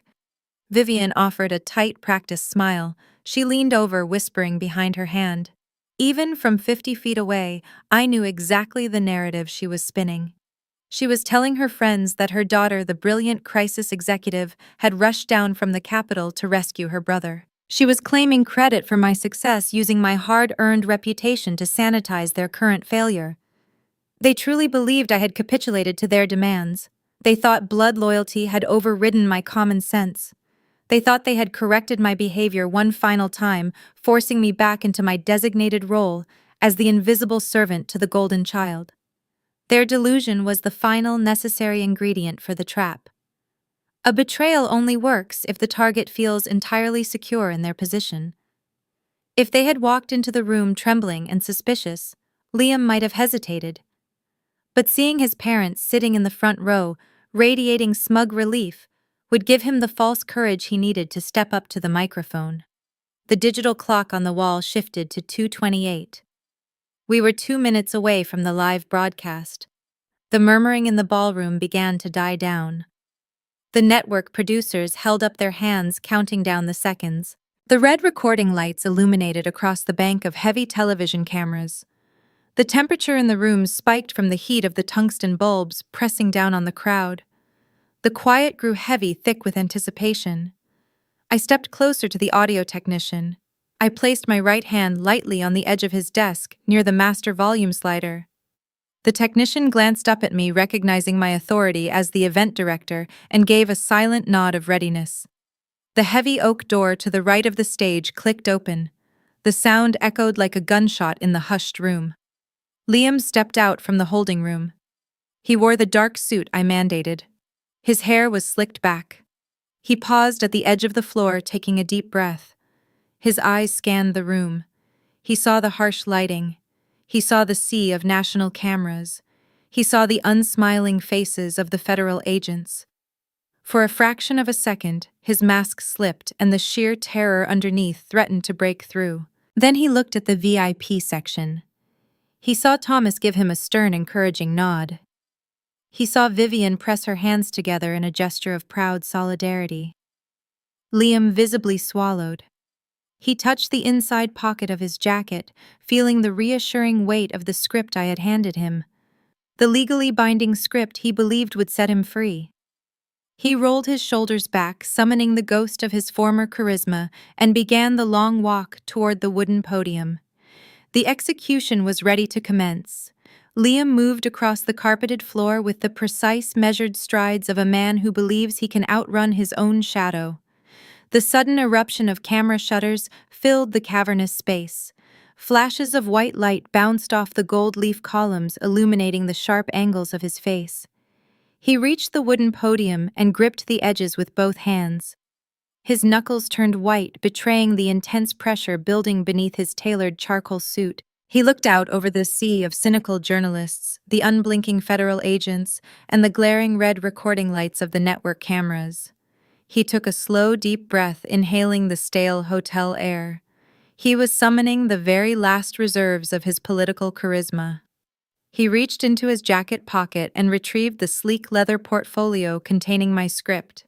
He opened it, laying the crisp white pages flat against the sloped wood. He looked down at the words I had meticulously crafted for him. Then he raised his head, flashed a solemn, practiced smile, and began to read. His voice carried through the ballroom, rich and resonant. He hit the precise emotional cadence I had designed. He started with a tone of profound disappointment, sounding like a dedicated public servant carrying a heavy burden. He addressed the citizens of Virginia, looking directly into the center camera lens. He spoke about trust, integrity, and the sacred bond between a representative and his constituents. It was a beautiful opening. It was entirely fake. I watched him from the shadows near the audio technician. I felt a cold, clinical satisfaction observing how easily he slipped into the psychological comfort zone I built for him. Liam thrived on playing the victim. When we were teenagers, he borrowed my father's vintage sports car without permission and crashed it into a stone retaining wall. He did not confess to reckless driving. He stood in our driveway, tears welling in his eyes, and delivered an agonizing story about a stray dog darting into the road, claiming he swerved to save the animal's life. My father did not ground him. My father bought him a new watch to comfort him after such a traumatic ordeal. Liam learned early that a compelling narrative always beats the truth. He learned that if you look sad enough while lying, people will fight to protect you. Today he was delivering the ultimate story to the ultimate audience. He turned the page of the portfolio and shifted into the defensive portion of the script. His tone hardened, adopting a manufactured righteous anger. He explicitly named the Commonwealth Prosperity Initiative. He called the Shadow Political Action Committee a predatory organization that represented everything wrong with modern politics. He vehemently denied any personal knowledge of their dark money operations. I have never solicited, directed, or coordinated funds with this entity. He read, his voice echoing off the high ceiling. I despise their environmental record, and I categorically reject their illegal interference in this election. He did not stumble over the words. He did not deviate by a single syllable, fearing the termination clause in our contract. He delivered the lie with breathtaking sincerity. He continued reading, transitioning to the scapegoat phase of the strategy.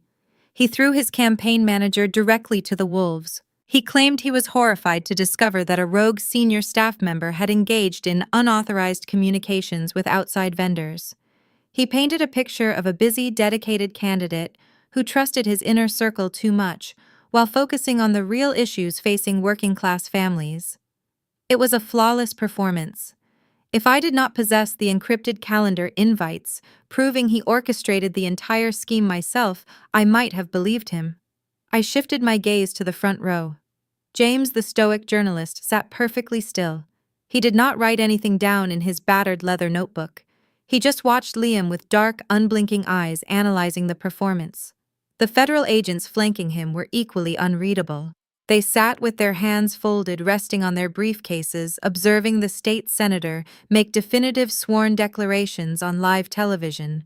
Then I looked at the VIP section just behind the press pool. The transformation was remarkable. The heavy, crushing dread that had weighed down my parents for the past 2 weeks was evaporating in real time. Thomas leaned back in his velvet chair, unbuttoning his suit jacket. He crossed his legs, projecting the relaxed posture of a man watching a minor nuisance being handled by the hired help. He looked around at the other wealthy guests, offering small knowing nods. He was signaling that the Henry dynasty remained untouchable. Vivian was visibly glowing. She touched her string of pearls, her chin lifted high in proud defiance. She watched her golden child weave a masterclass in political deflection, and she swallowed every word. She believed the crisis was over. She believed my script was a magic spell that would force the reporters to pack up their cameras and go home. She believed I had finally learned my proper place in the family hierarchy, utilizing my intellect exclusively to protect my brother's trajectory. Liam reached the final paragraph of the statement. He slowed his cadence, letting the gravity of his words settle over the room. He declared his unwavering commitment to transparency and promised to cooperate fully with any formal inquiry. He stated he was confident the truth would quickly clear his name and restore his focus to the campaign trail. He spoke the final sentence. He closed the leather portfolio. The silence that followed was distinct. It was not the heavy, oppressive silence of anticipation. It was the stunned quiet of a room processing a brazen, high-stakes gamble. Liam stood at the podium, letting the quiet stretch. He felt the rush of survival coursing through his veins. The adrenaline masked his exhaustion. He thought he had navigated the minefield. He thought the ironclad contract he signed was just a heavy-handed PR tactic that ultimately saved his career. He believed he had outsmarted the system, the journalists, and me. He looked out over the heads of the press pool, past the unreadable federal agents, and past his beaming parents. He searched the back of the cavernous ballroom until his eyes found mine, hidden in the shadows by the soundboard. He did not offer a wide smile. The cameras were still rolling. Instead, he offered a very subtle, tight smirk. It was a private message delivered across the crowded room. A look of pure, arrogant triumph. He was telling me that he had won. He was telling me that even when I held all the leverage, I still ended up writing his lines and saving his skin. He stood there bathing in the heat of the spotlight, secure in his fabricated reality, waiting for the reporters to begin shouting their predictable questions so he could dismiss them and walk away a free man. I held his gaze across the distance. I did not react. I did not frown or show anger. I simply watched the fox stand proudly in the center of the snare, blissfully unaware that the ground beneath his feet was already gone.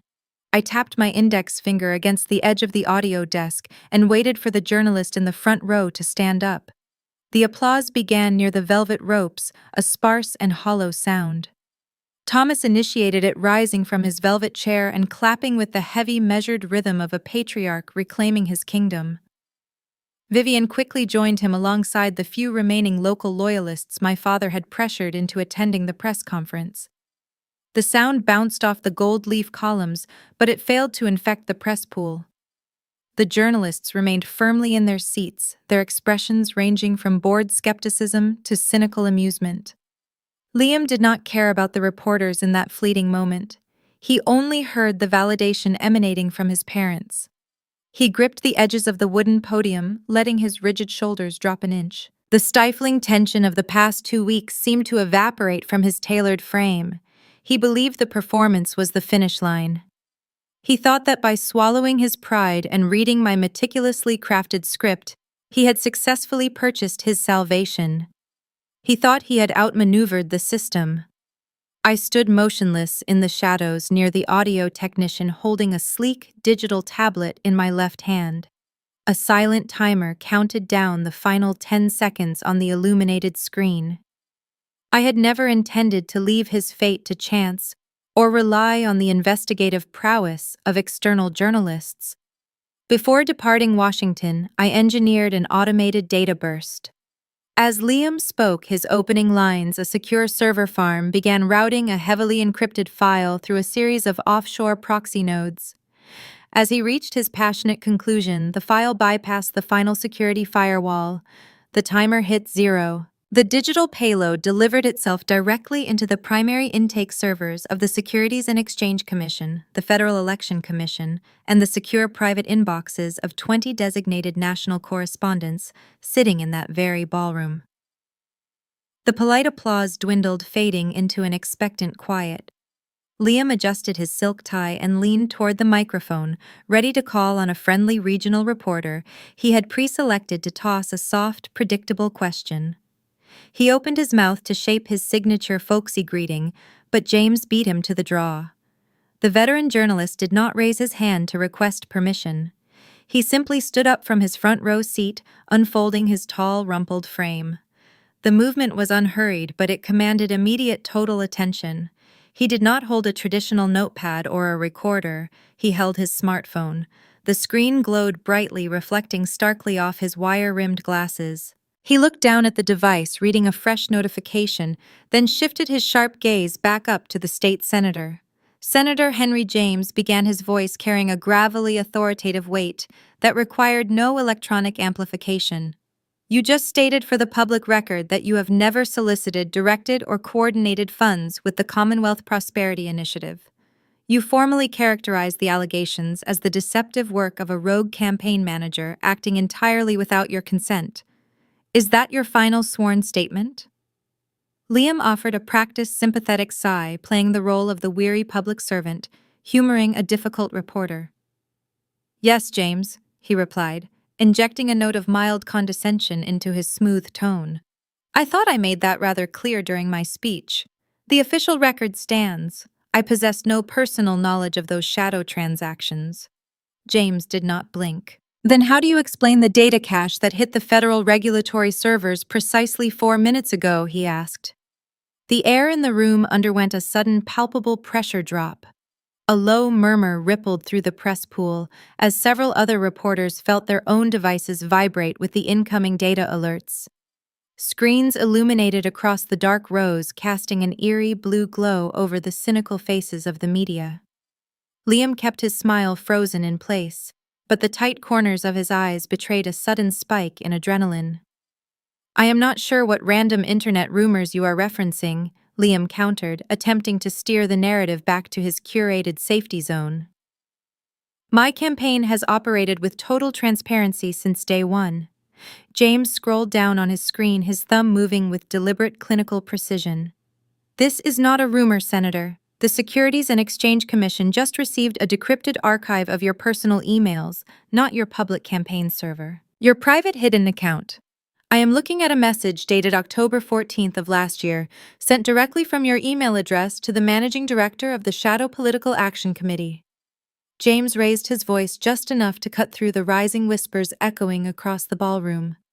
You wrote, and I quote, "Please route the incoming developer donations through the Delaware consulting firm before the end of the financial quarter. We need to buy those digital attack spots in the 2nd District by Friday. Ensure the transaction leaves no paper trail connecting back to my primary committee." End quote. The veteran journalist lowered his phone and met Liam's terrified gaze. That message was sent 3 full days before your campaign manager even joined your staff. The released archive contains 47 similar exchanges, including explicit discussions about shielding the developers from state environmental probes in exchange for their financial support. You did not just know about the dark money, Senator. You were the chief architect of the entire financial structure. Would you care to revise your televised statement regarding your lack of involvement? The trap sprang shut with a deafening metallic clang. The ballroom detonated. The polite quiet shattered into a chaotic, deafening roar of overlapping voices. 50 reporters sprang out of their folding chairs shouting hostile questions simultaneously. The camera shutters fired in a blinding, continuous strobe effect, turning the stage into a chaotic storm of white light. Network producers scrambled over the aluminum risers, barking frantic orders into their headsets. The story had just evolved from a standard regional political scandal into a live televised federal crime. I kept my eyes focused on the front row. The 4 individuals in the unassuming navy suits no longer looked like passive observers. The federal agents stood up in unison. They did not shout or draw weapons, but their physical shift signaled a lethal, unyielding change in jurisdiction. They unclasped their briefcases, pulling out official folders containing warrants they had prepared based on the preliminary leaks. They moved to position themselves at the edge of the stage, cutting off the primary exit routes. The quiet inquiry phase was officially over. The active enforcement phase had begun. In the reserved VIP section, the illusion of the Henry dynasty shattered into jagged, irrecoverable pieces. Thomas dropped his relaxed aristocratic posture, bolting upright in his velvet chair. His jaw went slack, the healthy color leaching rapidly from his cheeks. He stared at James with a look of uncomprehending horror. The powerful patriarch who spent his life fixing problems with a single discreet phone call suddenly realized he possessed zero leverage against a time-stamped digital archive distributed to the national media. Vivian let out a sharp, audible gasp, pressing both manicured hands over her mouth. Her string of pearls clicked erratically against her collarbone as she trembled. The wealthy high society friends sitting around them physically recoiled, leaning away from my parents, as if their sudden public disgrace were a highly contagious pathogen. The social isolation was immediate and brutal. At the wooden podium, Liam stopped functioning. The effortless charm, the quick wit, the magnetic political instincts evaporated into the overheated air. He gripped the edges of the stand so tightly, his knuckles turned a mottled, pale hue. His mouth opened, but no sound emerged. The blinding flashes of the cameras illuminated a face drained of all arrogance, leaving only the raw, naked terror of a man looking down a sheer, inescapable cliff. He had just committed perjury on a national broadcast. By reading my script word for word, He had officially lied to federal investigators waiting in the front row. He had locked himself into a fictional narrative that was mathematically disproven a mere 3 minutes later. The legal shield he thought he purchased from my firm was actually the very mechanism that sealed his guilt. His eyes darted frantically around the chaotic room, searching for an escape hatch that did not exist. He looked at the federal agents closing the distance. He looked at his father sitting paralyzed behind the velvet rope, unable to offer protection. Finally, his gaze snapped to the back of the cavernous ballroom, cutting through the harsh studio lights, until he found me standing still in the shadows by the audio board. I did not offer a smirk. I did not gloat or raise my chin in victory. I held his panicked gaze with the cold, steady neutrality of an executioner watching the pendulum swing toward its target. He stared at me, the devastating realization washing over his features in real time. He saw the illuminated tablet resting in my hand. He understood the lethal precision of the timing. He finally recognized the sheer, unmitigated magnitude of the snare he had willingly walked into. He had signed a binding contract demanding unconditional surrender of his narrative, and I used that control to march him directly onto the gallows.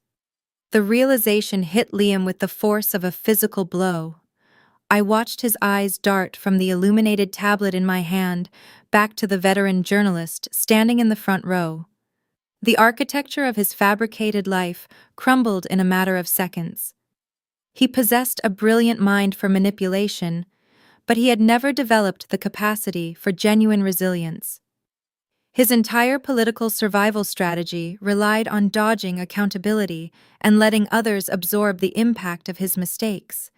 Now, standing under the unforgiving glare of the studio spotlights, there was no one left to take the fall. He looked down at the leather portfolio resting on the podium. The typed words of the script stared back at him. He had read those paragraphs with such profound conviction. He had felt the familiar, intoxicating rush of playing the innocent victim betrayed by his own staff.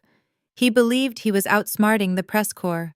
He failed to comprehend that by signing the Aegis strategic contract and reading the prepared statement verbatim on live television, he had willingly surrendered his only defense.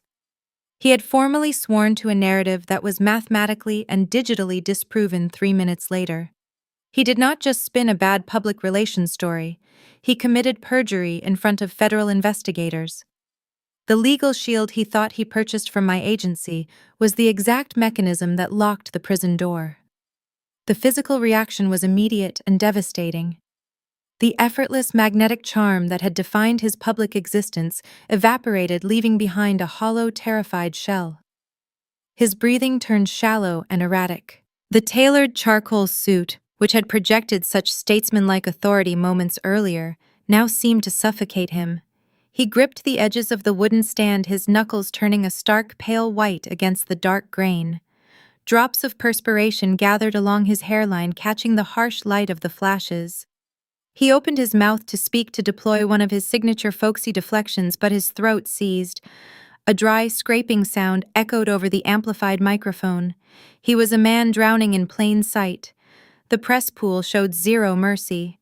The initial stunned quiet transformed into a deafening roar of overlapping demands. 50 hardened journalists surged forward, pressing against the invisible boundary of the stage. They shouted questions about wire fraud, offshore accounts, and the impending threat of a grand jury indictment. The camera shutters fired in a relentless, blinding strobe effect, capturing every micro-expression of his humiliation. They documented the tremor in his hands. They recorded the frantic, desperate shifting of his eyes. They were dissecting the corpse of a political career on live television. In the reserved seating section, the social execution of the Henry dynasty unfolded with brutal, silent efficiency. The protective bubble of old money influence and country club nepotism popped. Thomas sat frozen in his velvet chair. The commanding patriarch, who had built an empire on intimidation and hushed favors, shrank into the upholstery. The healthy flush of pride drained from his face, leaving a sickly ashen gray. His hands, usually so steady when writing campaign checks or threatening local officials, trembled uncontrollably in his lap. He realized with crushing clarity that his local leverage was useless. He could not bribe a federal agent. He could not intimidate a national news network. His power had reached its absolute limit and failed. The prominent real estate developer sitting directly next to my father stood up. The man did not offer a word of consolation. He did not extend a sympathetic hand.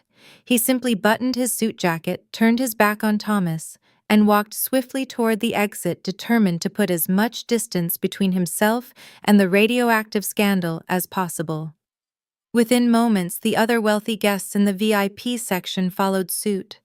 The rows of folding chairs around my parents emptied, leaving them isolated on an island of their own creation.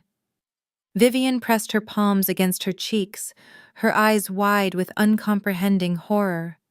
Her manicured fingernails dug sharply into her skin. The women who had praised her elegant luncheons and admired her perfect family only an hour ago were actively avoiding her gaze, treating her proximity like an infectious disease. She watched her golden child crumbling on the stage, unable to interject. She could not rewrite the scene. She could not lean across a mahogany table and correct the narrative to protect his image. The silence she had weaponized against me for 2 decades had finally returned to consume her. She was trapped in the quiet, watching her legacy turn to ash. At the front of the room, the 4 agents from the Department of Justice and the Federal Election Commission initiated their approach. They did not rush the stage or shout orders.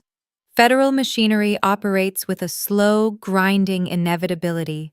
They spread out, taking deliberate steps to secure the perimeter of the podium. Their calm, unhurried demeanor presented a terrifying contrast to the panicked frenzy of the journalists. Their mere presence signaled the definitive end of Liam's fabricated reality. There would be no backroom deals to save him. There would be no sanitized press releases. There would only be sworn testimonies, subpoenas, and the cold, unyielding parameters of the law. Liam saw the agents moving closer. A primal panic seized his features. He leaned into the microphone, desperately needing to say something to halt the hemorrhaging of his dignity. He needed to spin one final illusion. I meant to say, he stammered, his voice fracturing before the sentence could properly form. The emails are a misunderstanding. I was not aware of the specific routing numbers. The words were incredibly weak. His voice lacked its usual resonant authority, reduced to a pathetic, pleading whisper. The sensitive audio equipment broadcast his unraveling to millions of viewers tuning in across the country. He sounded like a cornered child caught in a lie rather than a visionary leader ready for federal office. James, the stoic journalist, did not even bother to sit down. He remained standing, holding his phone and shaking his head in silent disgust. I stood in the shadows near the soundboard, observing the total collapse of his ego. I felt no pity. I felt no remorse. I analyzed the scene with the detached precision of a surgeon, watching a successful procedure conclude. Liam had spent his entire life stealing the brilliance of others to construct a pedestal for himself. He had silenced my voice, harvested my intellect, and allowed my parents to banish me into the night to protect his fragile ego. Now, standing alone under the burning lights, he had nothing left to steal. He was finally forced to rely solely on his own character, and his character was entirely empty. The fox had been stripped of his cunning, left shivering and exposed in the center of the snare. The lead audio technician glanced up at me, his hand hovering over the master volume slider. The noise in the ballroom was reaching a fever pitch. Liam continued to grip the podium, his mouth opening and closing, as he failed to articulate a single coherent defense against the mountain of digital evidence. The execution was largely complete, but the final blow required perfect timing. The ballroom of the Jefferson Hotel descended into a state of kinetic frenzy. Reporters shoved against the velvet ropes, their voices merging into a singular aggressive wall of sound, demanding answers that Liam could no longer provide. Federal agents navigated through the surging crowd, their expressions carved from stone, closing the final few yards to the stage. Camera flashes erupted in a relentless rhythmic pulse, bathing the room in a harsh, erratic daylight. Through all of this movement, I remained anchored in the shadows near the rear exit. I did not shift my weight. I did not flinch at the noise. I stood utterly still, observing the masterpiece I had spent 5 years designing. There is a profound, distinct power in absolute stillness while the world breaks apart around you. I did not need to shout to be heard. I did not need to push my way to the front of the room to claim my victory. My agency Aegis Strategic controlled the environment. We rented the space, we hired the audio engineers, and we established the parameters of the snare. I was the invisible architect, and I was simply watching the structure perform its intended function. On the stage, Liam was suffocating under the weight of his own hubris. The tailored suit he wore now resembled a straitjacket. His hands slipped from the edges of the wooden podium, leaving damp prints on the polished grain. He looked down at the federal agents stopping at the base of the stairs, their presence an immovable barrier between him and freedom. He looked to his right toward the VIP section, searching for the men who usually fixed his mistakes. He found nothing but empty folding chairs and the frozen, shrinking figures of his parents. Thomas and Vivian remained trapped behind the velvet rope, physically and psychologically incapable of crossing the threshold to save him. The reality of the federal jurisdiction had paralyzed them. They were useless to him now. Deprived of his traditional safety nets, Liam's gaze swept over the frantic press pool. His eyes were wide, the pupils dilated, with the raw, unfiltered panic of prey, realizing the trap has snapped shut. He searched the back of the cavernous room, cutting through the haze of the hot tungsten lights, until his line of sight locked onto mine. Across 100 feet of chaotic space, we held each other's gaze. The distance between us evaporated. I saw the exact moment the final piece of the puzzle clicked into place within his mind. He recognized that the ironclad contract he signed was not a shield, but a carefully drafted confession. He understood that I had orchestrated the data drop to coincide perfectly with his televised denial. He realized that the sister he had patronized, minimized, and erased for 2 decades had just meticulously dismantled his entire existence. His eyes begged for a lifeline. The charming, arrogant politician vanished, replaced by the frightened boy who used to break windows and expect others to take the blame. He stared at me, projecting a desperate, silent plea across the room. He wanted me to step forward. He wanted me to use my crisis management expertise to deploy a distraction to offer a legal loophole to save him from the agents ascending the stairs. He still harbored a fragile, microscopic hope that blood loyalty would override my execution of justice. I did not offer him a sympathetic nod. I did not grant him the satisfaction of a vengeful smirk. I gave him nothing but the cold, dead stare of a stranger. He leaned into the microphone. His chest heaved as he drew a ragged breath, attempting to summon one last lie, one final folksy deflection to stave off the inevitable. He opened his mouth to speak, to pollute the air with another fabricated narrative. I raised my left hand. I tapped the crystal face of my wristwatch with my index finger. Time was officially up. I shifted my gaze to the lead audio technician sitting beside me. The engineer had been watching my face, waiting for the final directive. I gave him a single sharp nod. The technician slid the master volume control all the way to the maximum limit and simultaneously engaged the frequency feedback loop. A high-pitched metallic shriek tore through the ballroom speakers. The sound was deafening, a physical force that rattled the gold leaf columns and vibrated in the teeth of everyone present.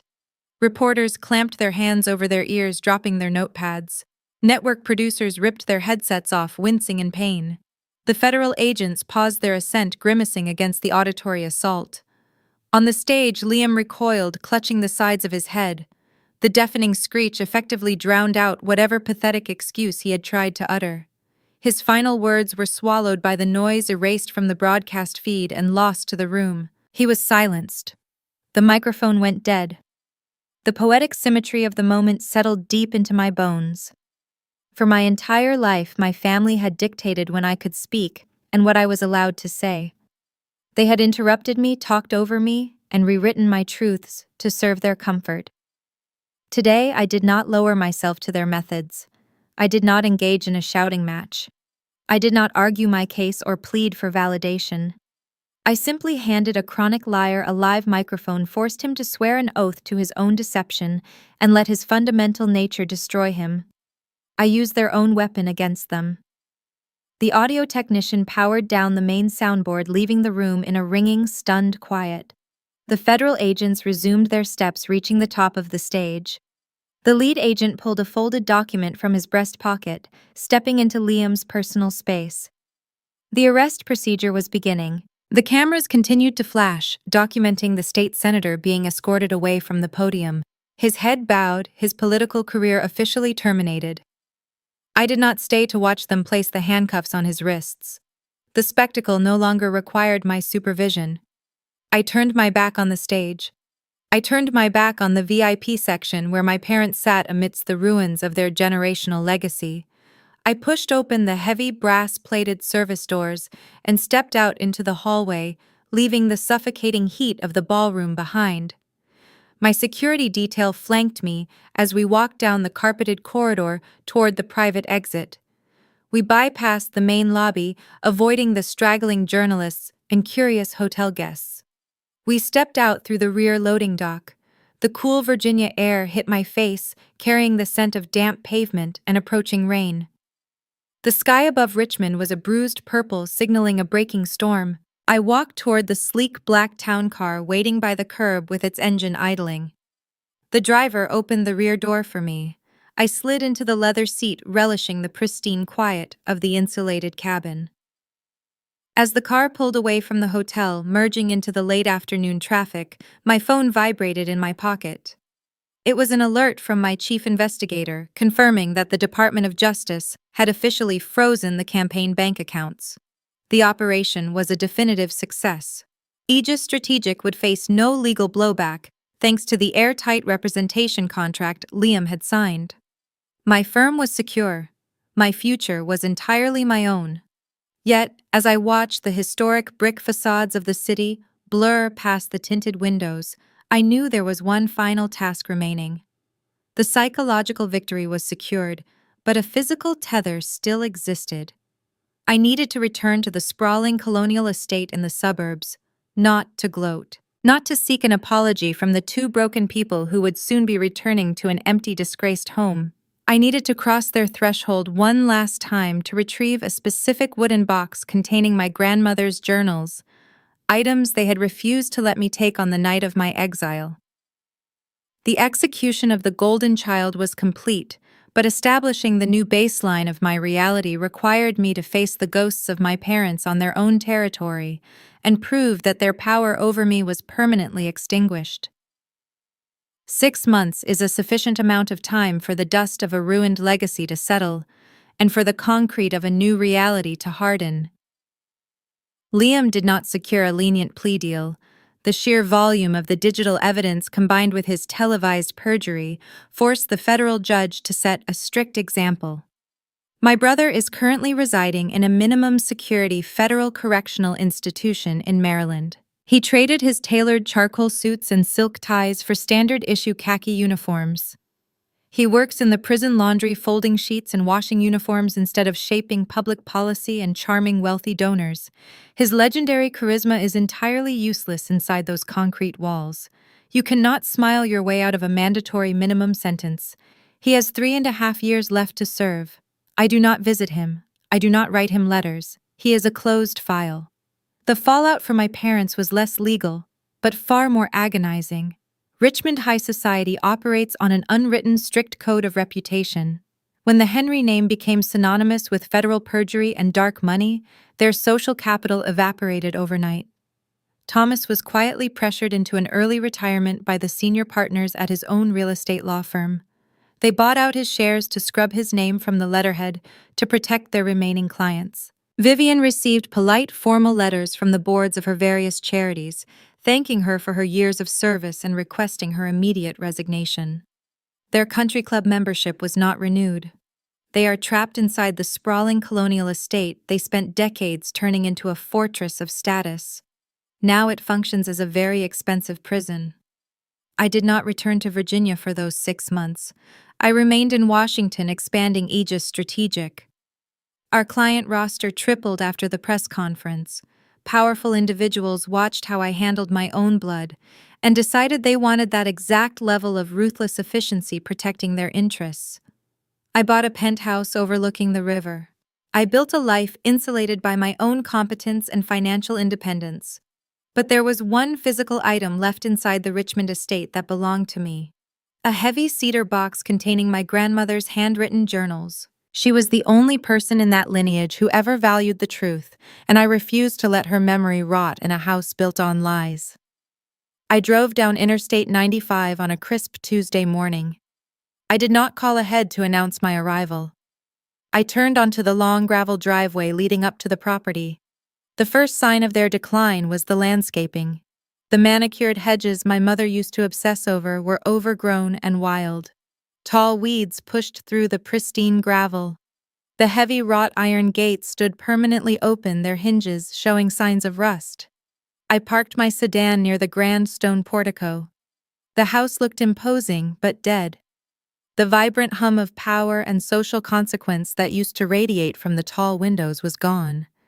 I walked up the marble steps and pushed the heavy front door. It yielded easily. The foyer was dim. The heavy velvet curtains were drawn tight, blocking out the morning sun. The air smelled stale, a mixture of lemon furniture polish and quiet despair. I did not call out to announce my presence. I walked with deliberate, measured steps down the long hallway toward the library. The house felt like a museum dedicated to a forgotten era. The library was exactly as I remembered it. Floor-to-ceiling mahogany shelves filled with heavy books no one ever bothered to read. I walked straight to the bottom shelf near the unlit fireplace and pulled out the cedar box. It was heavy, filled with thick, leather-bound notebooks. I tucked it securely under my right arm. My business in this house was concluded. I turned around and walked back down the hallway. As I reached the grand foyer, I saw him. Thomas was standing at the base of the sweeping, curved staircase. The transformation was jarring. The booming patriarch was gone. He looked 15 years older. His posture sagged, his shoulders curving inward. He wore a rumpled cardigan over a wrinkled dress shirt. The silver hair that used to be impeccably styled hung loose and unkempt. He looked like a hollowed-out version of the man who had banished me into the night years ago. He saw the cedar box tucked under my arm. He looked up at my face. His eyes were red-rimmed and tired. For a moment I thought he might just step aside and let me pass in peace. But the urge to control the narrative was too deeply embedded in his psychology. He needed to edit the story one last time to make himself the victim. He took a hesitant step forward into the dim light. Platithi, he began, his voice lacking its old resonant boom, reduced to a fragile rasp. We did not know. We did not know the extent of what Liam was doing with those accounts.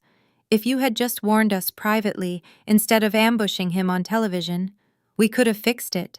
We could have protected the family.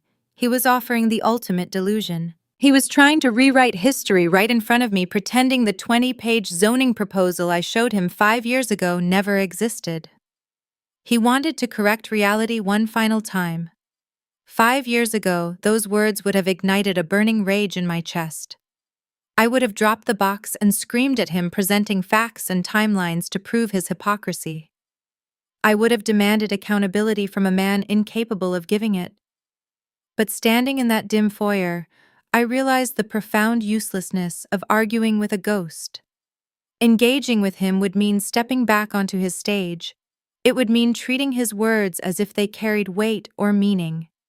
He wanted an argument, because an argument meant I still cared about his opinion. I did not stop walking. I did not break my stride. I did not clench my jaw or narrow my eyes. I maintained a relaxed, even pace, moving directly toward the front door. Alethea.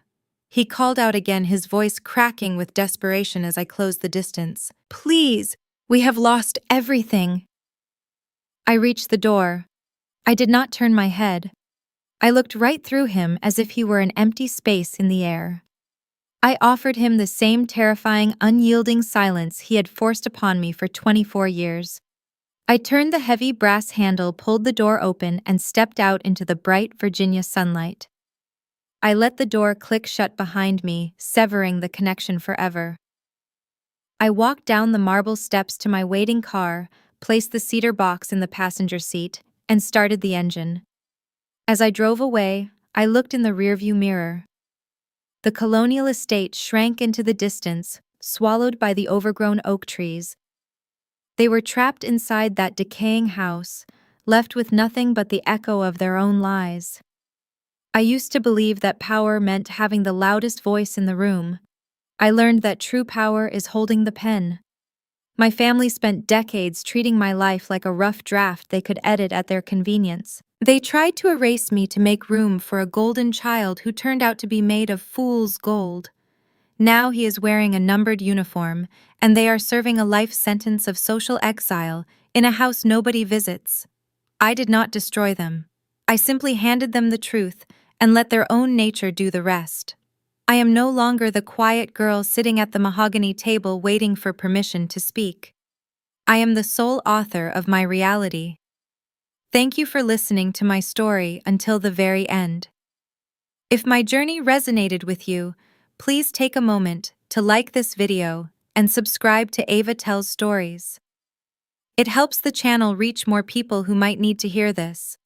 Let me know in the comments if you have ever had to walk away from a toxic situation to find your own voice. I read every single one. Remember that boundaries are your greatest weapon. See you in the next story. We spend our lives building homes out of brick, wood, and glass, carefully curating the facades to present a vision of stability to the outside world. Yet the true foundation of a family is entirely invisible. It is forged in the quiet moments at the dinner table, in the whispered conversations behind closed doors, and in the unwritten rules of who is allowed to speak and who is expected to remain silent. The story of Alethea and the Henry family is more than just a gripping tale of corporate and political vengeance. It is a profound, devastating mirror held up to the modern American family. It forces us to confront the uncomfortable space where unconditional love ends and the ego begins. In American culture, where individualism is fiercely celebrated and the relentless pursuit of success often defines our social worth, the line between supporting a child and using them as a prop can become dangerously blurred. We want the best for our children, but if we are not careful, the best simply becomes a reflection of our own unmet ambitions. The tragedy of the Henry family is rooted in a profound lack of wisdom, not an absence of education or wealth, but a blindness to the truth of who their children actually were. True wisdom in parenting begins with piercing through the thick, seductive mask of prestige and ego. Thomas and Vivian Henry did not love Liam. They loved the idea of Liam. They loved the polished, charismatic golden boy who could secure their legacy in the elite social circles of Virginia. He was not a son, he was a trophy. Conversely, Alethea was treated as a defective accessory because her commitment to the truth disrupted their carefully curated performance. Whenever parents view their children as extensions of their own public image, they inflict a deep, invisible wound. We must learn to love our children for the distinct, flawed, and authentic individuals they are, rather than the validation they might bring to our own reputations. This brings us to the bedrock of any traditional family structure ethics and the unavoidable law of consequences. American society is incredibly adept at manufacturing narratives. We hire public relations teams, we curate social media feeds, and we teach our children how to present themselves to college admissions boards. But when we prioritize the presentation over the substance, we build a house on the sand. Liam possessed every external advantage: good looks, financial backing, and an effortless charm. Yet his foundation was entirely hollow because his parents had systematically removed his moral compass. By constantly rescuing Liam from his own failures, by stealing Alethea's intellect to cover his incompetence, Thomas and Vivian committed the ultimate parental betrayal. They shielded him from the consequences of his actions. In their desperate attempt to protect his image, they fed him a slow-acting poison. True love is not sweeping a child's sins under the rug. It is standing beside them as they face the painful, necessary fires of accountability. When we raise children in an environment devoid of fairness, where one child's lies are celebrated and another child's truths are punished, we are not protecting our family. We are setting the timer on a bomb. Success without integrity is merely a trap waiting to be sprung. Yet from the ashes of this toxic dynamic emerges a profound lesson in resilience and inner strength. In a culture that frequently rewards the loudest voice in the room, Alethea's journey is a testament to the devastating power of quiet discipline. She did not scream for attention. She did not waste her life crying over the injustice of her erased existence. Instead, she cultivated an unshakable inner fortitude. She observed, she learned, and she sharpened her mind in the dark. For parents navigating the complexities of raising children today, Alethea's path offers a vital perspective on emotional awareness. We must teach our children that strength does not always roar. Sometimes strength is the quiet boundary drawn in the sand. When Alethea finally walked out of that colonial estate, it was not an act of petty vengeance. It was an act of profound self-preservation. She demonstrated that setting boundaries even against one's own flesh and blood is sometimes the highest form of self-respect. We must give our children the emotional vocabulary and the permission to say no to toxic environments, teaching them that their spiritual and emotional survival is worth more than maintaining a hollow family portrait. But before we can teach these lessons, we must first look inward. You cannot grow a straight tree if you are forcing it into a crooked mold. The tragic flaw of the Henry parents was their own unhealed trauma and their desperate, suffocating fear of social judgment. They poured their own insecurities into the mold of their children. To raise children with wisdom, morality, and resilience, parents must first possess the courage to heal the wounded child within themselves. We must practice a radical form of mindfulness in our living rooms and at our dining tables. Every time you interrupt your child to correct them into a more pleasing version of themselves, every time you compare them to a sibling or a neighbor, you are planting a seed of division. Listen to them. Listen without the urge to edit, without the need to shape their words to fit your comfort zone. The home was never meant to be a theater for the outside world. It is meant to be a sanctuary, a quiet training ground where the soul is nurtured, where mistakes are met with grace and correction, and where love is offered freely, devoid of conditions or the heavy burden of expectation. When parents finally strip away the heavy coats of their own egos and choose to live authentically, only then can they guide their children toward a life of genuine peace. If the dynamics of the Henry family stirred something within you, if you recognize the subtle ways we all struggle to balance expectation with unconditional love, I invite you to join our community. Please take a moment to subscribe and follow Eva Tells Stories. We explore the deep, often unspoken truths of family survival and the human spirit, bringing you narratives that challenge, heal, and inspire. As the story of Alethea fades into the quiet Virginia night, it leaves a lingering, uncomfortable silence in its wake. We can judge Thomas and Vivian for their blindness, but if we look closely enough into the polished mahogany tables of our own homes, what reflections do we truly see? When the front door is locked, the curtains are drawn, and there is no one left to perform. For who are we to the people sitting across from us? The truth, much like a ghost, never really leaves the house. It simply waits in the shadows, quietly demanding to know if the love we offer is real or just another beautifully written script.